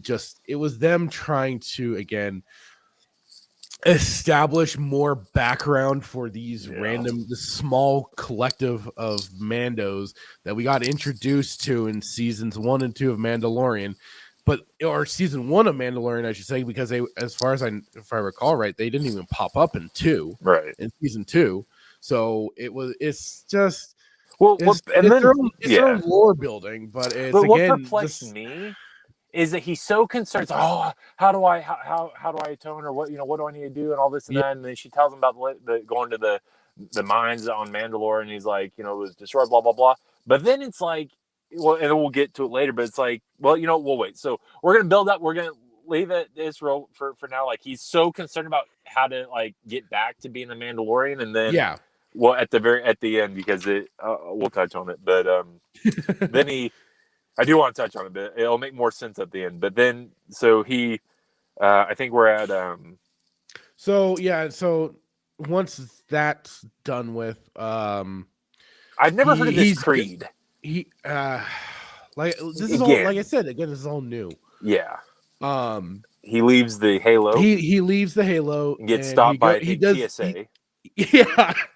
And he does the whole disarming scene. Oh god! It's like, I remember everything, so don't try and mess with me. Yeah, this is perfect. I feel like that Filoni or Favreau, they did just to remind people. So for those who are listening, you cannot take weapons to an airport, but this is just Disney's way of just reminding you subtly, like. It doesn't matter if it's a vibro blade. I think it was a cheap gag just to make him disarm and show all the weaponry that he has. Like if you've they've done it in so many other things, but like it's coming to mind, Mad Max 3. Yeah. Beyond Thunderdome, where he gets to oh god, I forgot what the town was called, but he gets in there and he's taking out all the shotguns and sawed-off shotguns and pistols and stuff like that. Well, and, clubs and stuff, and it's just basically that. It's just basically that little sight gag to go, oh look, he has a lot of gear on him. Well, here's the thing: for somebody who weapons being part of his religion, he doesn't have that many weapons. I expected him to have a mountain of weapons, but he only I think count maybe 10 or so, which I don't know. I actually was expecting a little more too, but I love the little Saturday Night Special revolver he pulled out of his back. Whatever he had, I thought that was kind of, it reminded me of the cricket off Men in Black. Right. So apparently they're doing fancy transport shuttles to Tatooine. Yeah, where he meets the girl, whatever. I don't remember her name. But what's her name? Because he gets a message about gets a message about a potential replacement for the Razor Crest. Yeah. So and they start out the scene with a whole little. They actually finally kind of bring in a Womp Rat, which I'm like, oh, we're gonna finally see a Womp Rat. But they just go into. Oh shoot, we lost him. Jay Hitman has gotten dropped for just a moment. Hopefully he'll be back really quick. Darn it. I really got to find out some things to do in between these little segments when he does this. Hopefully he has the link still. Oh, there you are. Your camera's on. Oh, hold on. Disney doesn't like me. I'm about to destroy them with the BD droid. That's why they cut me off. Oh, the BD droid. They tried to censor me. Well, okay, so I was kind of going in. I was starting. It's like, okay, we got the robots being chased by the Womp Rat. Yeah. She goes behind there, and then it turns into I don't know. Can you play Yickety Yak song while we describe this scene? It's close, right? It's close. It's close with some of the with the yakety sax, yeah. But and then we get hit. What's your beef with the BD droid? Oh, so there's the new Star Wars. There's a newer Star Wars game. Oh God! Oh yeah, Jedi Fallen Order. Jedi Fallen Order, where Cal Kestis. Cal Kestis has a. I was playing it recently, so I it's actually a decent game. I'm not gonna lie, I've played it, and but I just that whole BD droid is do they really just take this from the game? Never have I seen a BD droid. It's not surprising. I mean, you have R2 units that are everywhere too. Yeah. So they're just trying to now populate the world with the BD droids because it's cute. Yeah, well, yeah. That's it. But it's kind of they must be desperate for making money because they got to promote BD to hopefully people buy the game and then right. Well, and then what was the droid from the sequel trilogy? BD-88 or whatever. 88 or whatever. The freaking little beach ball. Yeah, the soccer ball droid. Whatever, yeah. So yeah, that's ball. They're just trying to populate things with their new stupid droids. Goodness. Oh God, I can't stand. Sorry, go ahead. Go ahead. No, I think they come up with new ways every week to just elevate my blood pressure. But what are you gonna say? I know you're gonna say something good. I can't stand this goddamn mechanic. I can't stand her. I find her obnoxious. I don't like her. I don't know. I guess I can look it up and grab her name, but I don't like this character. I find obnoxious. Very much so. I don't. She doesn't lend anything to the series. It's kind of wacky mechanic. Yeah. Okay. I don't. Yeah. It's. I don't know the point of having the Well, it's like they had to find a reason to bring him back to Tatooine, So, hey, the Razor Crest, you want a replacement for it, right? Well, guess I what? got one for you. I got Okay, got great. something for you. Apparently, Something. Apparently, she was not clear to him on what he had, on what she had. She just had something. It's And- like, it's like the Razor Crest was a Mercedes Benz, and I've got a Ford Tempo ready for you to go. Right. Okay, her character's name, I believe I have it, Peli Motto. Is that her name in the show? In the show, that's the character's name. Peli Motto. Should be Peli Gotta Go. Right? No. So, I mean, what's up with this was like some more member berries stuff. Like, oh, hey, you remember the Nabooian starfighters? Well, guess what? We happened to dig one up for the N1 starfighter. The N1 starfighter, the Nabooian fighter, whatever the heck you want to call it. Whatever you call it. Nubian starfighter, whatever. Nubian. Yeah, that's what it was, I believe too. Anyway, no, Look, before we go to it, can we just talk about like why is she fighting with a wombat? Was it with a Womp-Rat? Womp-Rat. The Womp-Rat was chasing the BD droid. Like, but why? Like, what's the point? And then it like I don't know. Other than shtick. It was just for shtick, and to give a reason for Mando to come in. I guess. I don't know. Maybe it's to just show people how accurate stormtroopers are, because you saw her shooting this blaster, and she couldn't hit the broadside of the barn. I know. It makes stormtroopers look like death troopers, right? In regards to accuracy, like. But yes, he finds the Nabooian starfighter, and I'm like, I was like, I watched this. This is where like I think I fell asleep mentally. I'm like, if you start pod racing this thing, I'm going to break everything in my house. Like I said, it was a whole members berry. Oh God! And then did you see? The droid chamber. The droid chamber. You know what he's thinking. What is he thinking? Little spot for Grogu. Tell everybody what Mando's little thinking. Spot for Grogu. For freaking Grogu. Do you know what I put in my notes? I said he's thinking verbatim. He's thinking it could be a place for Grogu. LOL. Well, you know what was part of my notes on this though is for a small starship like this, is he gonna now just become a mercenary instead? Is he not gonna be a bounty hunter? Because where would he store any bounties that he's bringing in? He would kill them and store the body parts with Grogu. Grogu would hold the body parts. I guess. Because it's like, where else is he going to store the damn thing? It's stupid. You have a starfighter. You're a bounty hunter. Where are you going to put your bounties? But okay, we're going to make this N1 starfighter she's like a Kirby salesman. She's a car salesman. She's trying to sell this thing like, it's pre-Empire, so it's not peggable. Right. It's got all these, all like the engines and like just telling all this good stuff. Right. And it's like, it's still a starfighter. What are you gonna do, guy? You gonna tie them back? Are you gonna tie them to the tail? Like you get a trailer? The only thing I can think is like he somehow has like a mobile carbonite thing, and then he ties them to the back of the starship. You know what? Grogu's gonna use the Force and pull the trailer at the end of I lost my mind. I was like, why? I don't know. I don't know. This is worse.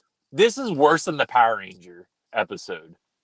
Like, and I don't think I'd ever. You could. Oh, it's getting there. You could probably argue like, Jay Hitman, come on, like, no, nothing's gonna be as bad as the Mighty Morphin Power Rangers thing, but it's bad.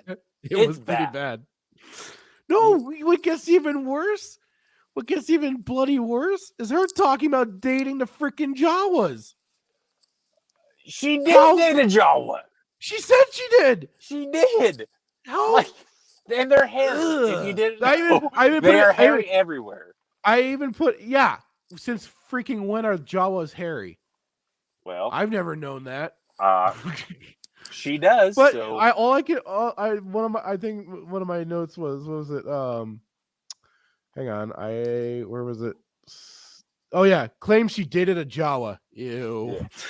This is, I can, and apparently speaks Jawa. Yeah. So I can deal with the fact that, like, so again, I'm going to show my DC geek here. So like Constantine dated King Shark. I don't know if you knew this. So that was like, okay, What the fuck? That's like, okay. I don't want to know. But she dates a Jawa. It's bad enough she banged a Jawa. Good Lord. Why?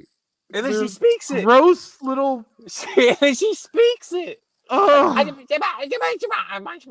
Like, I just Utini.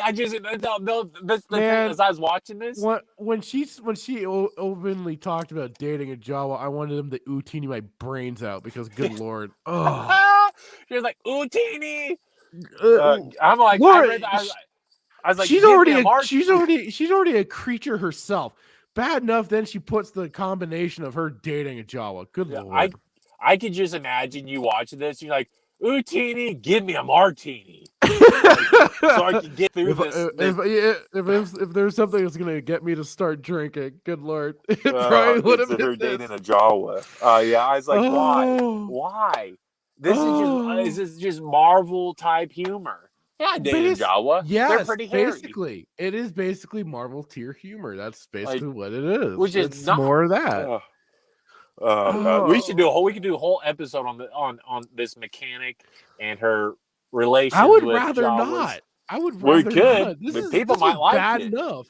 People might just like, they might want us to. I don't know, but so we'll take a detour off of her and her Jawa fetish, please, or dating, whatever. Let's get away from that. And what do you think about the pod racing 101 for?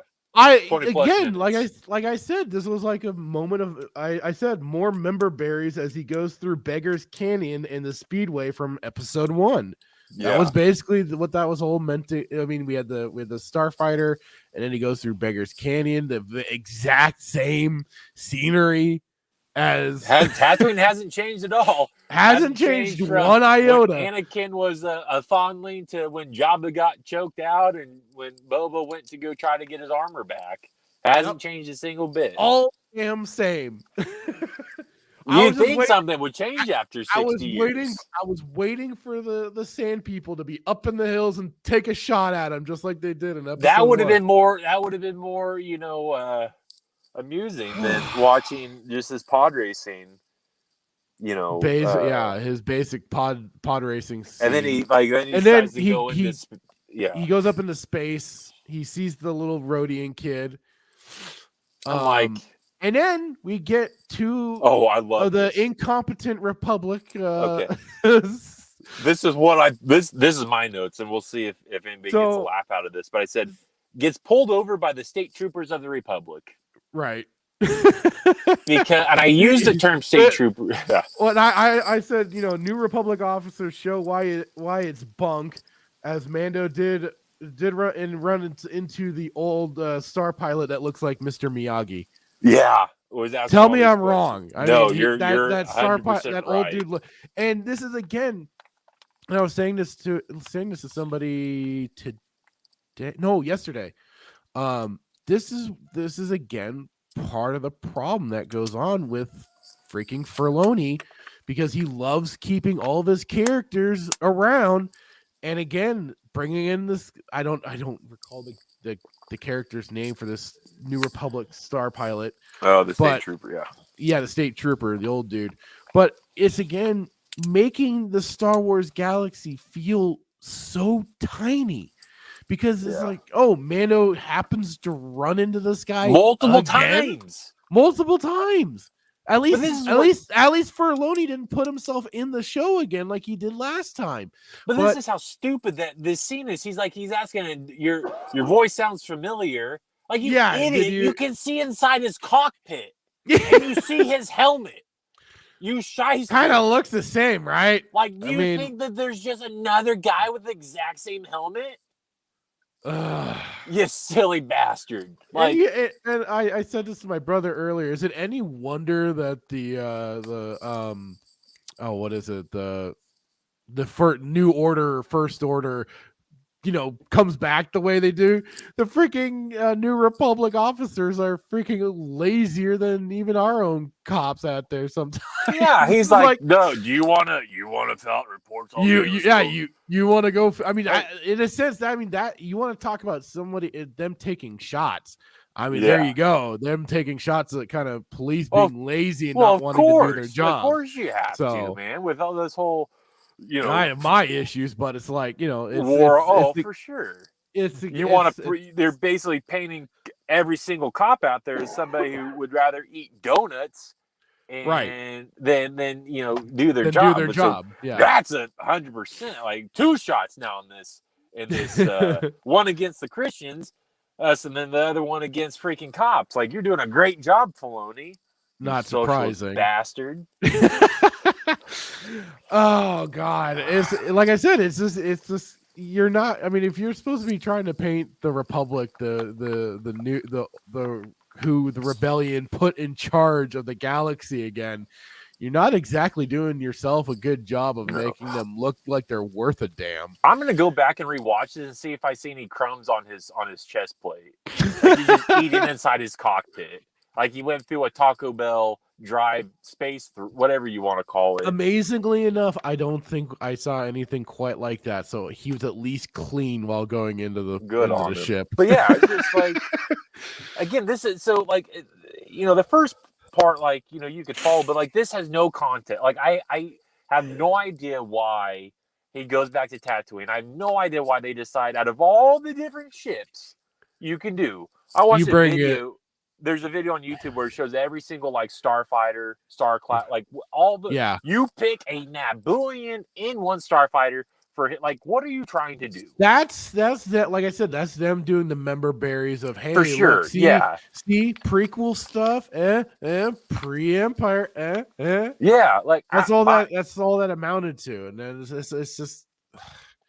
I mean. So again, ships, like those ships never got the same the kind of recognition or notoriety or fame or whatever as like as the Millennium Falcon or the X-Wings or stuff like that. They didn't get the same impression on everyone as other ships did. Only unless you read the Plagueis book. So for those who have not, I highly encourage you to read the Plagueis book by James Luceno. I want to say, I may be pronouncing his last name wrong. Probably one of the best books, one of my favorite books in the legend realm, because Plagueis describes why he chose the N1 Starfighter. So I'm not going to spoil it out there, but like to your point, yes, it hasn't unless you read the books, because in the books it does. But again, Filoni is just a incompetent. No, he just likes cherry picking certain things because he knows it'll get the fan base all riled up and going, "Oh my god, look at their paying respect." But we don't need member berries because, like, we remember those movies. I remember when, like, the hype when they were about to release. I remember the first trailer. I was like, "I'm watching it.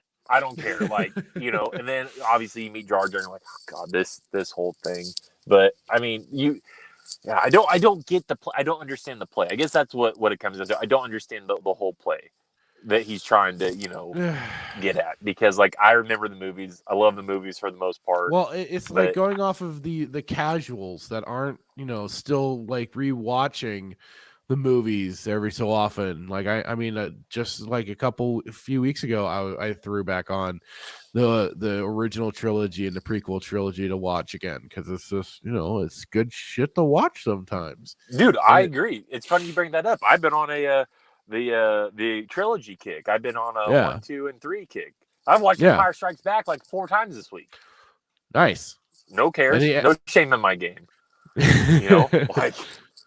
But yeah, I don't understand this last part. At least the first part of the episode, like you could somewhat follow it, but this is just to your point, like we're going down memory lane for why. And you wasted 30 minutes of an episode for. Well, and then as soon as Mando lands, what does he say?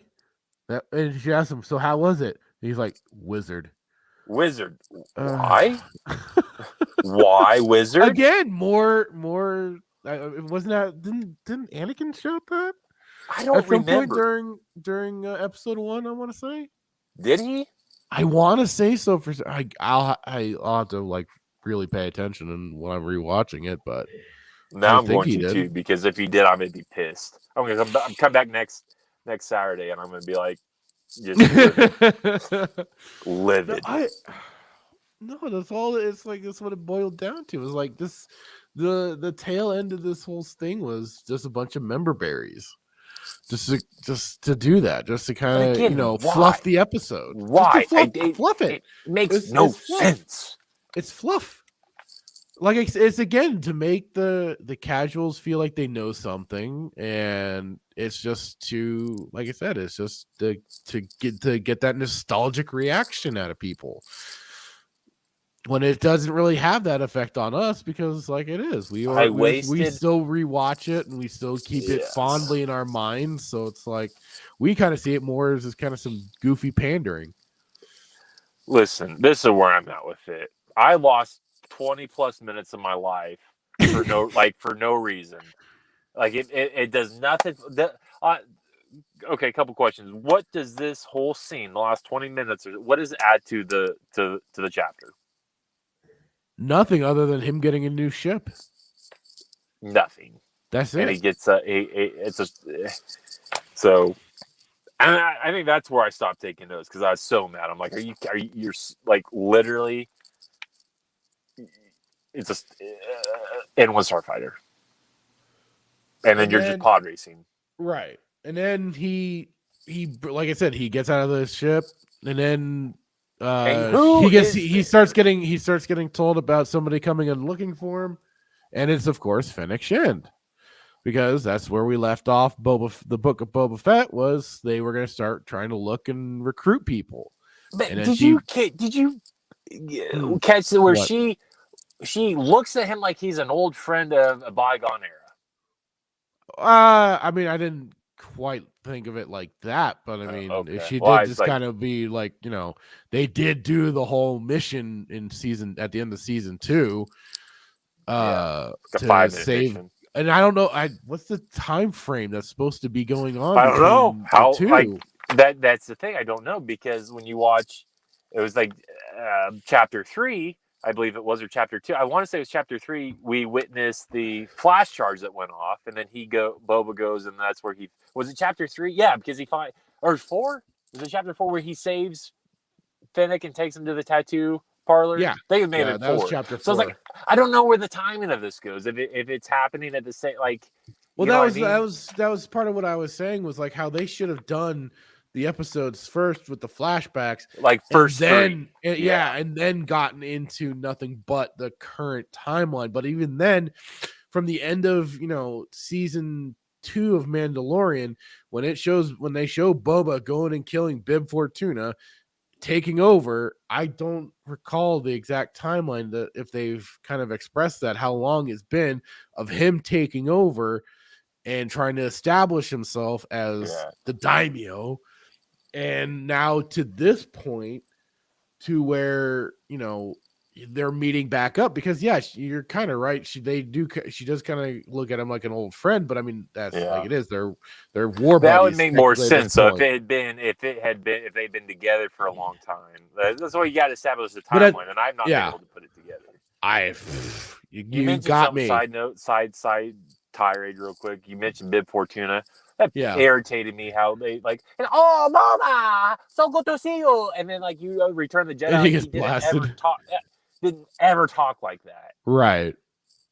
I digress. But so and then he's like, "Oh, I'll do it. I'll do this for free as a favor." What Mandalorian ever did what Mandalorian ever? Oh, I guess he's not a Mandalorian anymore. But like, not ever anymore, did something apparently. for free?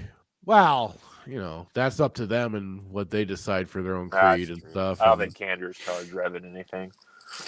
Maybe if Candace liked it, he probably didn't charge. No. If there was joined up with Revan for free, blood being spilt, he's like, "I'm in. Let's go." Yeah, kill him. He'd probably be like, I imagine Candace would. Did you ever see the movie The Town with Ben Affleck and Jeremy Renner? I never saw it. No, Okay, I've heard about it. But... there's an iconic line. Everybody, like, I'll find a video and send it to you. We can put it in there. But he's like, "I need your help. I can't tell you what it is. You can never ask me about it, and we're gonna hurt people." And Jeremy Renner turns to him. He's like, "Who's Kyle we gonna take?" You know, I can imagine like just Candace be like, if Rev, if somebody said that to be like, which bike we taking? Yeah, exactly. Yeah, so apparently they're going to do a mission, but and this brings and apparently first he has to go and see Grogu. But no, okay, this is why I wanted to come back to this. So he was so concerned about becoming, atoning for what he did, asking for forgiveness, that going back to yada. But now now it seems like he's more concerned about Grogu than actually rectifying what he did wrong, which I thought was kind of interesting. I mean, I think it's only because of the situation, and like he said, the tunnels or caves of Mandalore or whatever are destroyed. So but that's also very confusing. He's kind of screwed. Yeah. So he's just kind of like, well, for right now, I'll just kind of focus on what I have to focus on. I don't know. But that's the only way I can rationalize it and look at it. Is like, okay, he knows he's kind of fucked at the moment, so he's just gonna keep up with going to see his adopted kid. but so this is my question: is he really though? Is he really screwed? Because if he said, "Well, they're destroyed, aren't they?" or whatever, and she's like, "This is the way." Why would she say this is the way? Unless, like, is that her saying like no? Is her saying this is the way? Like, no, you can still do it. I just think saying this is the way is a cheap way of saying, it's a done issue. Stop talking about it. We don't want to explain it until season 3 of Mandalorian. Well, you know what? I'm gonna start saying that to people that I don't know or whatever. If a cop pulls me over and says like, "Oh, you're going 5 miles over the speed limit. This is the way." Like, well, here's your ticket. This is the way. Yeah, I'll be on your way. No, yeah. So I don't. Yeah, no, that's a good point. Like he's like, "Oh no." It was just a way to shut down the conversation. And basically, it's like we're gonna probably go into this in the Mando season 3. Shut up for now and wait until then to see any of that, because that's what's basically gonna happen. Yeah, that's a good point for him possibly getting any kind of redemption and crap like that. It'll probably come in season 3. This whole episode was, like I said, some weird preview or preamble or prologue, whatever the hell you want to call it, to Mando season 3. And it's like, but you're taking time away from what could be further establishing the threat and the enemies that Boba Fett's supposed to be up against for these last couple of episodes. Yeah. What have you heard anything in your research or seen in the people that you follow? Like, one, I guess, have they started shooting season 3? And have you heard anything? Is this going to exclusively be an 8-series run? Because I know I don't know what. Is there anything out there that what the episode run will be for the Mandalorian season 3? I don't know. Well, I guess for Boba though, have you seen anything out there? Has anybody been talking like it's supposed to be 8? I've just been hearing people say that it's supposed to be a 7-episode run. You got 2 episodes to tie this together. Like, is the last episode going to be like a 3-hour episode? Because if that's the case, then we might as well just start doing High Republic. And then the things that I have been hearing is that they're going to be bringing in Han Solo. So they were bringing in Harrison Ford to do the whole de-aging thing. So we're going to get probably some more weird uncanny valley. But then what somebody was telling me yesterday was that they brought, because I knew they had hired the studio that did a better deep fake than Disney did of Luke.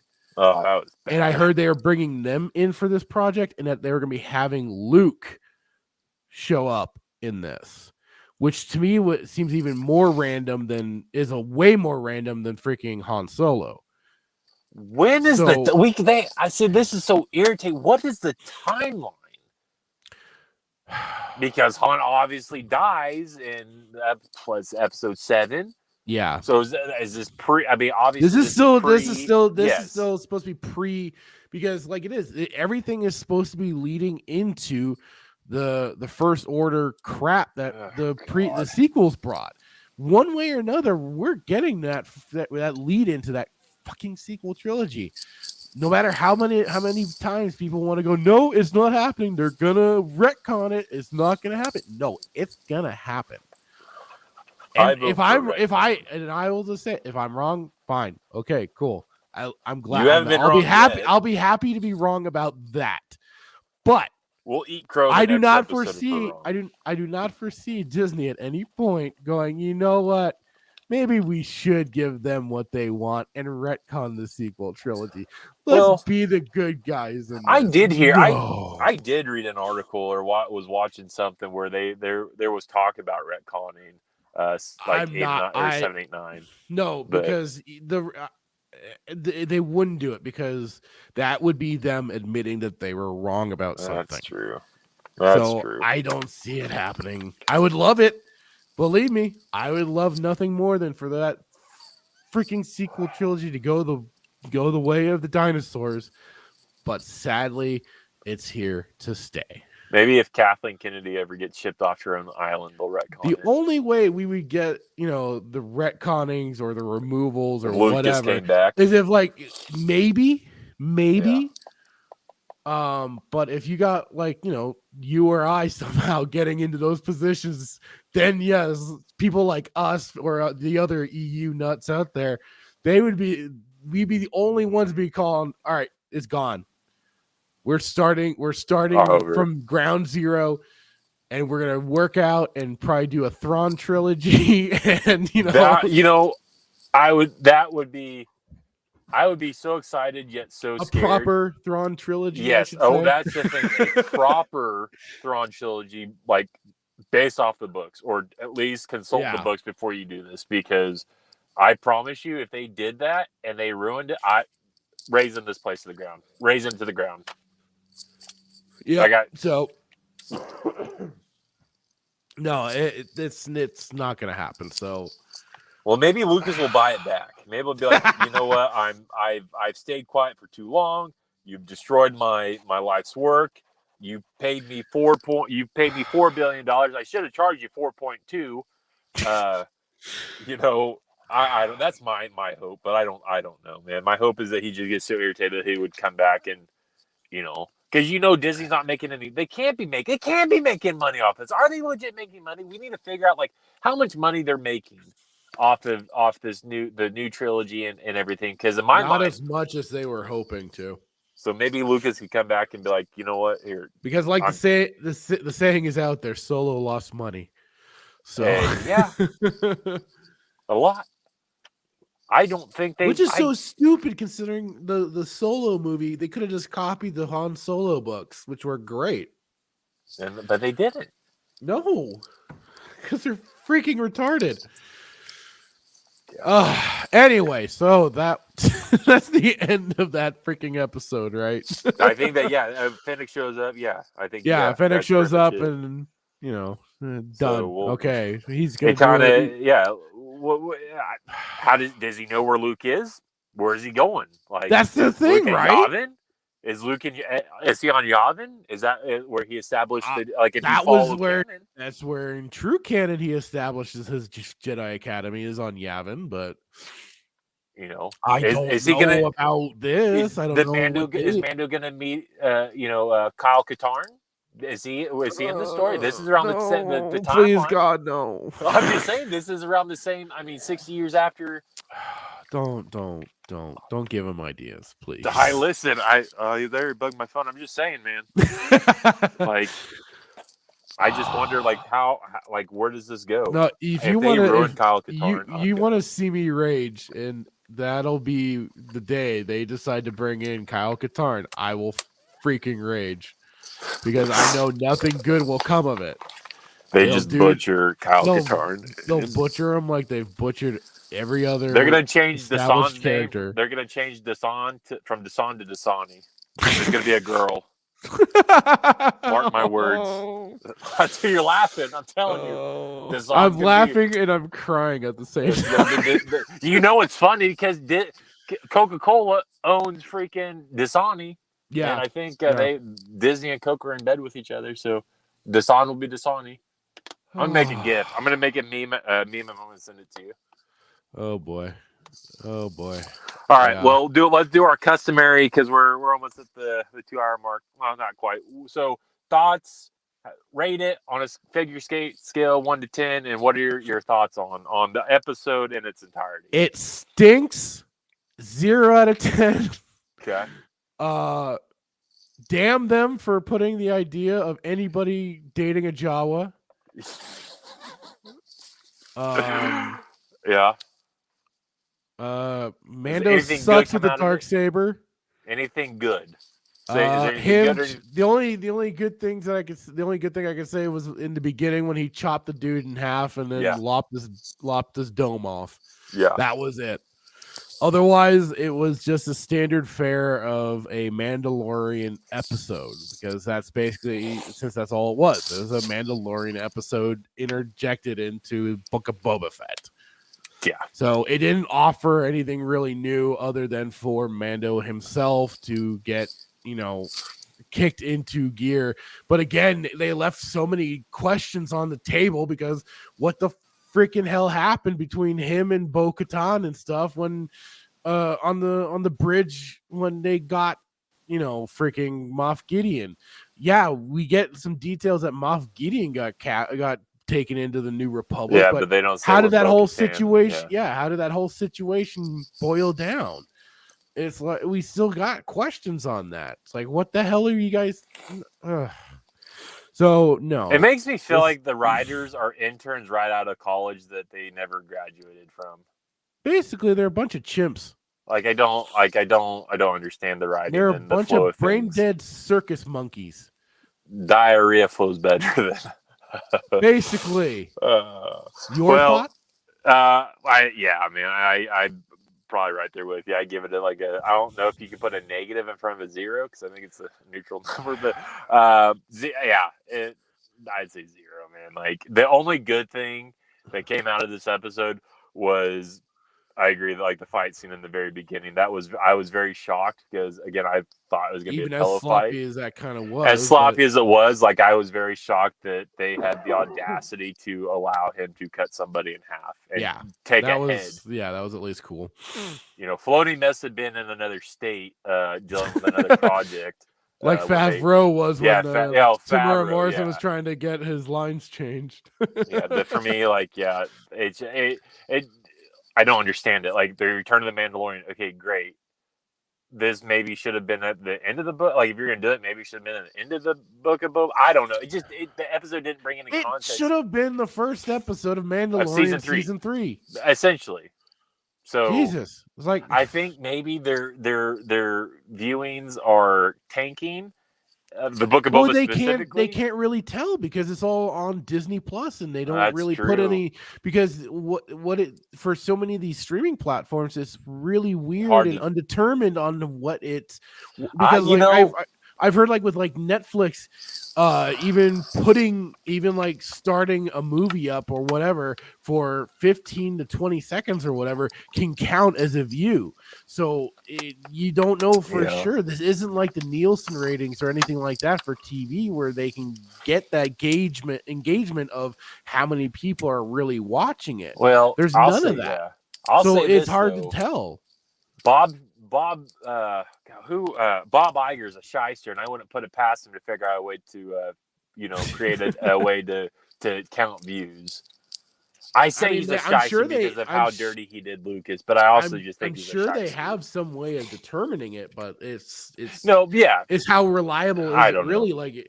Because if it's like I said, if it's just counting like 10 to 15 seconds of an episode, then that's not really mattering much. I think that doesn't mean they watched the whole episode. No, that's a fair point. I think the Mandalorian did so well, and they had a lot of popularity. And I think the Book of Boba is just the opposite, and they're trying to maybe get people engaged. So what do? Let's take something that did really, really well, interject it in something that's just dog water to see if we can get people on the hook to see if they'll watch it again. Like, I don't know. Right. This is just how my mind operates. But I can see that. Point, it should have been the first episode of season 3, and it wasn't. And why? See, again, it's just another night where Disney, finds a way to irritate. and confuse you. It makes no sense. So None 0 out of whatsoever. 0. Don't recommend. If you want to, this episode certainly at least got some stronger emotions out of us. Oh yeah, 100%. Like if you want to know about the Nabooian Starfighter, go read Darth Plagueis. Get the audiobook. You won't be disappointed. I gotta get back to listening to that. I'd started that up a little good. while ago. It's so good. Like, but now I'm back to re-listening to the Darth Bane trilogy. Oh, good lord! It's so hard. It's so it's so hard to compare. It's just they're both great. Like yeah, we gotta wrap up. But well, should we do the palate cleanse then of yes, Dark Empire? Yes, let's do it. Okay. All right. We're gonna need a lot of palate cleansing after this episode. Whoa, freaking out. There it goes. All right, on to it now. Again, I mean, this page alone, good lord, how cool is that? Yeah. You got just Luke there in the shadows, this big freaking ship in the background of him. When I first saw the photo, for whatever reason, I thought it was the Emperor's Red Guard behind him. But then I was like, oh no, it's the Planet Killer. So, Book 2, Devastator of Worlds.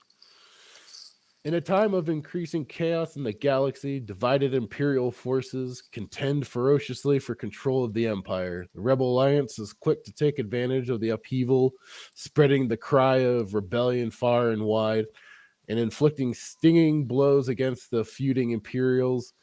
At the height of the growing anarchy, a captured Star Destroyer piloted by Luke Skywalker, Lando Calrissian, and Wedge Antilles is shot down over the Imperial city.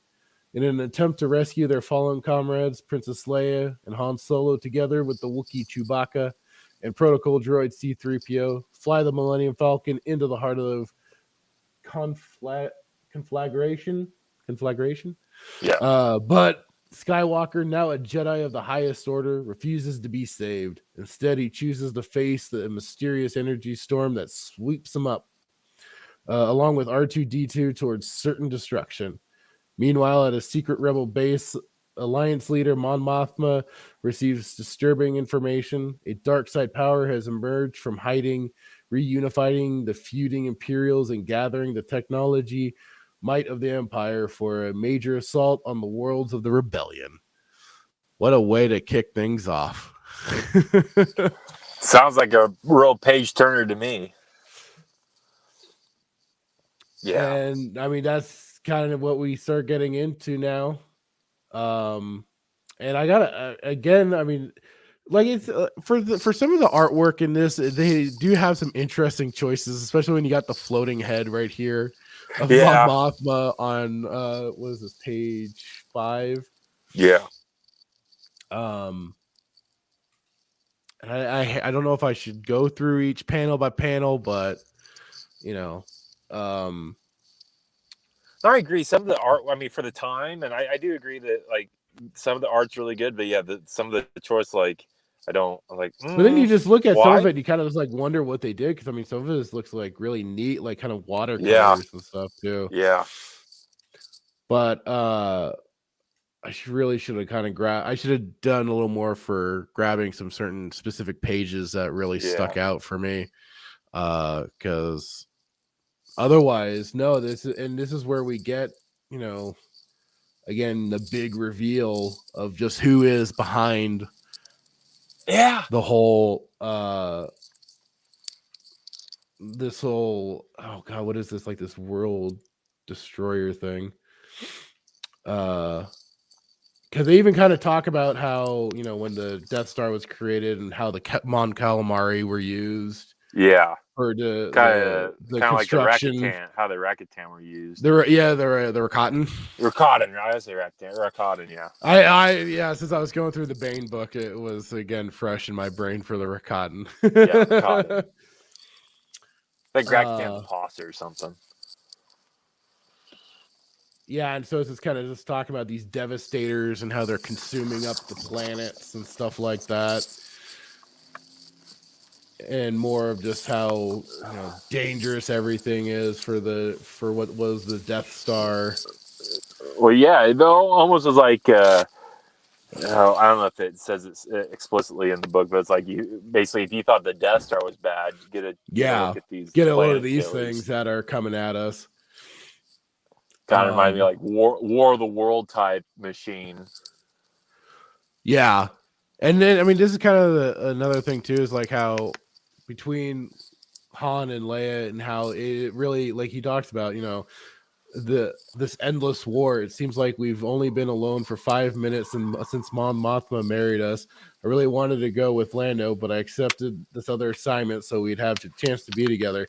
And just really they further kind of really emphasize on how dangerous this situation is going on. Yeah. And just how long they've been continually fighting these Imperial remnants that are still hanging around after all this time, that after, despite the fact the Emperor was killed and destroyed, and how fervent and loyal they were to the whole system that they were in charge for 20 odd years.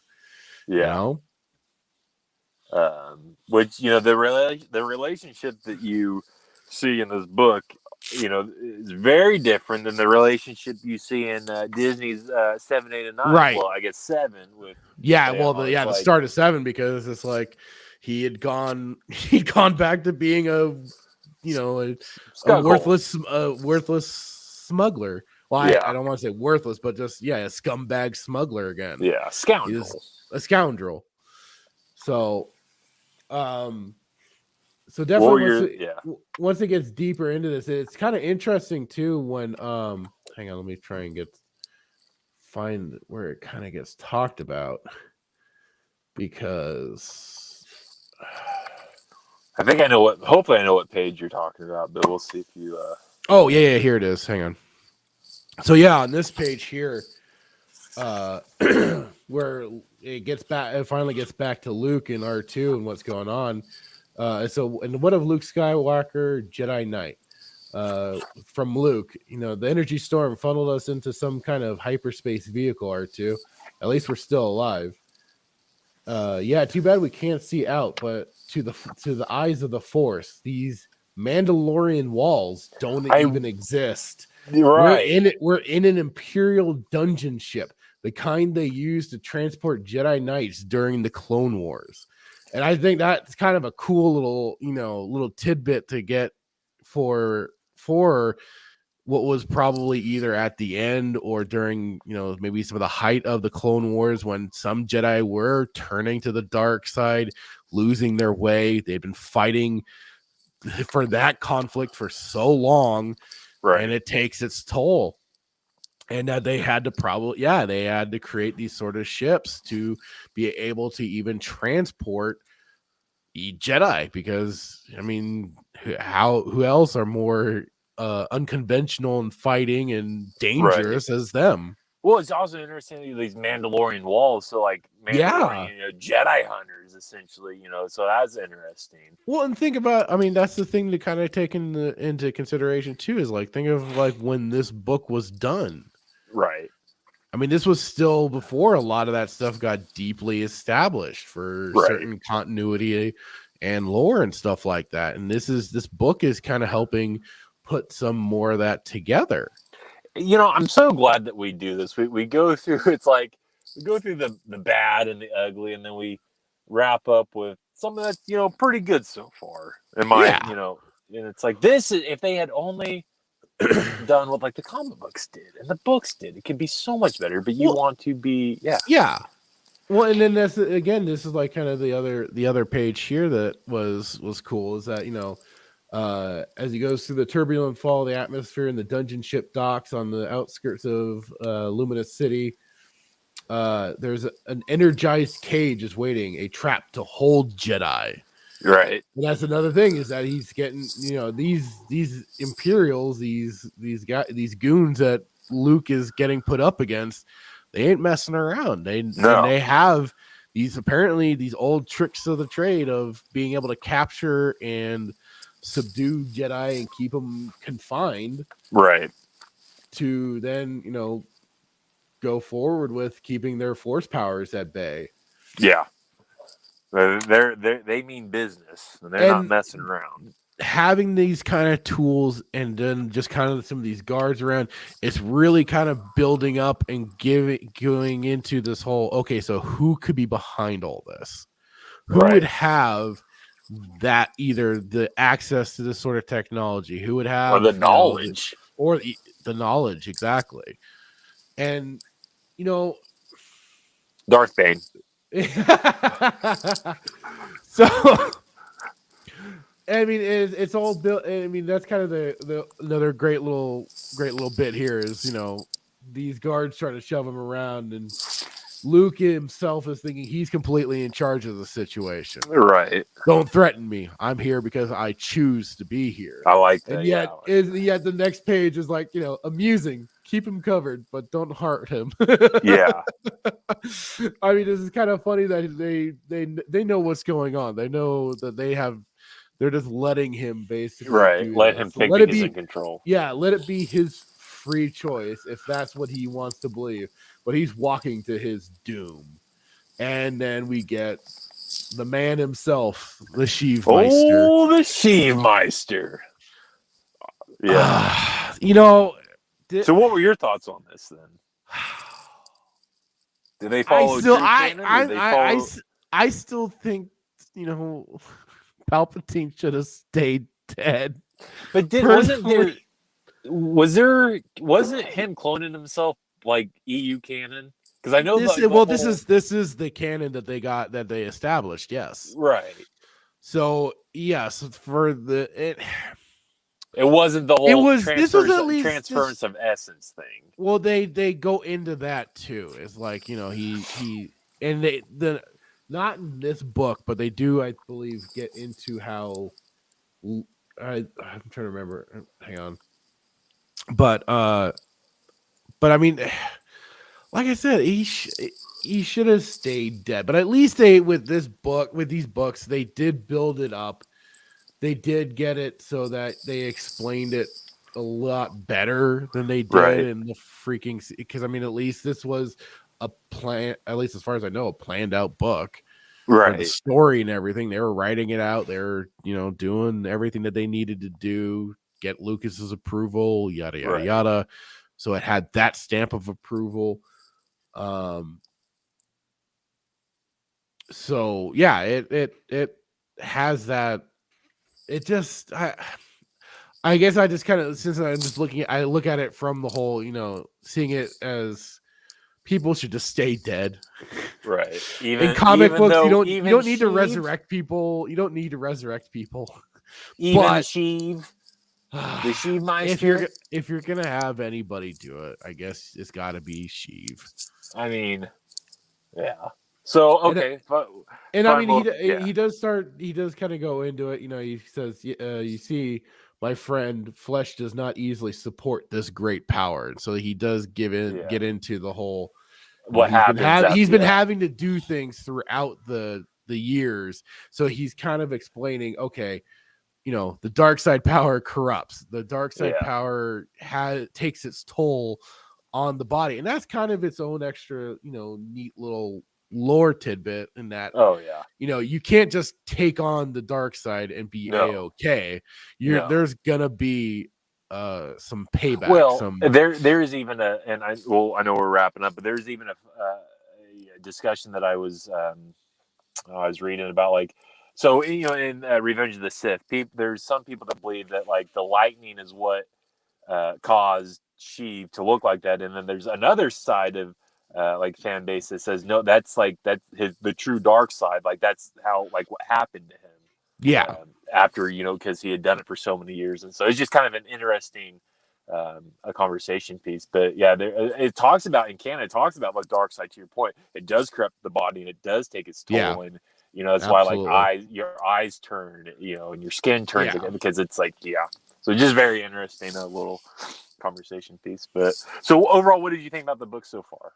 I mean, like I said, it does well to set things up to get, this the build up, the lead up, and then boom, there he is. There's Sheev, and his machinations are back at it, and it's him playing his games, and it's kind of him. It's kind of this. Now you got this dynamic without Vader. It's just between him and a well-trained Jedi Knight Luke.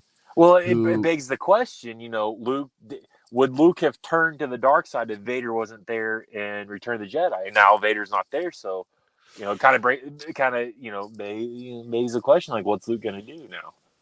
Well, it kind of just it at least ends Luke's part of him kneeling before Palpatine, and he's like he says it, yes, my father's destiny is my own. Right. But was his destiny is he talking about redemption, or is he talking about, what he... that's the thing? Yeah. That's just it, right? So, but, I mean, it goes it'll end up going a little more deeper into why Luke does this, because, I mean, for a lot of us, it was kind of this thing of like, holy, what the hell? So you're telling me Luke went through, and that was part of my problem with this storyline initially. It was like, when I first remember hearing about it, I'm like, what? Luke went through all of that just to go back just to go back against Palpatine and then fall to the dark side. Are you kidding me? Yeah. What? So prior to fully reading it, not having the proper context, and I still have my issues with this storyline. Right. Oh, for sure. But it's at least done with a lot more respect and stuff. Finesse. Yeah.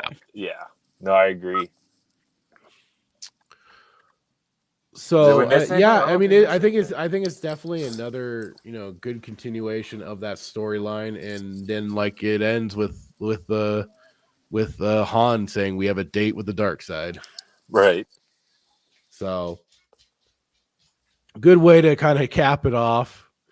I agree. We go from blood pressure at a 12 to now it's at about a 3, 4, maybe. So what was your thoughts with that book, with that chapter? I agree. I think it's a beautiful thing. I think we agree on a lot of stuff. I think for the time and everything, I think he does a pretty good job. Obviously, like you, I have like my issues, but I'm a Sheev man. I'm a Sheev guy. So he can do no wrong. He can do no wrong, man. Like, again, like he's one of my favorite characters in Star Wars. So of course I come at it from a biased perspective, but I do like the fact that they went this way versus, okay, I'm gonna fall down the shaft. I'm gonna have this medical spine technology, whatever, keep me alive for 60. Like, this is more like them sticking to I can dig it, right? Yeah. Absolutely. Good with it. So yeah, but again, I'm biased. I like Sheev, so of course this book I'm gonna be like, dude, like I'm like 7.8 out of 10, like just solely because of Sheev, right? But yeah, but I also like, to your point, I like the Mandalorian walls. I like all this, how they touch on a lot of stuff and they give context to what it could have been like and what it is like and all this. So it's good stuff, good context so far. Absolutely. So that's my 2 cents. Yeah. All right. Well, I think we'll call it a night there. Sounds like a good plan to you. They get better. I'm excited to see what stupidity we see for chapter 6. Yeah. This will be interesting for sure. Mandalorian Returns Part 2. It wouldn't surprise me none. We'll see. We'll see what happens. We gotta see if they bring in Kyle Katarn and Dasani. Stop it. Stopping it. All right. Well, I think that wraps it up. Thanks everybody that was potentially listening and on the replays. Thank you for doing so, and we'll catch you all later next Saturday. Love it.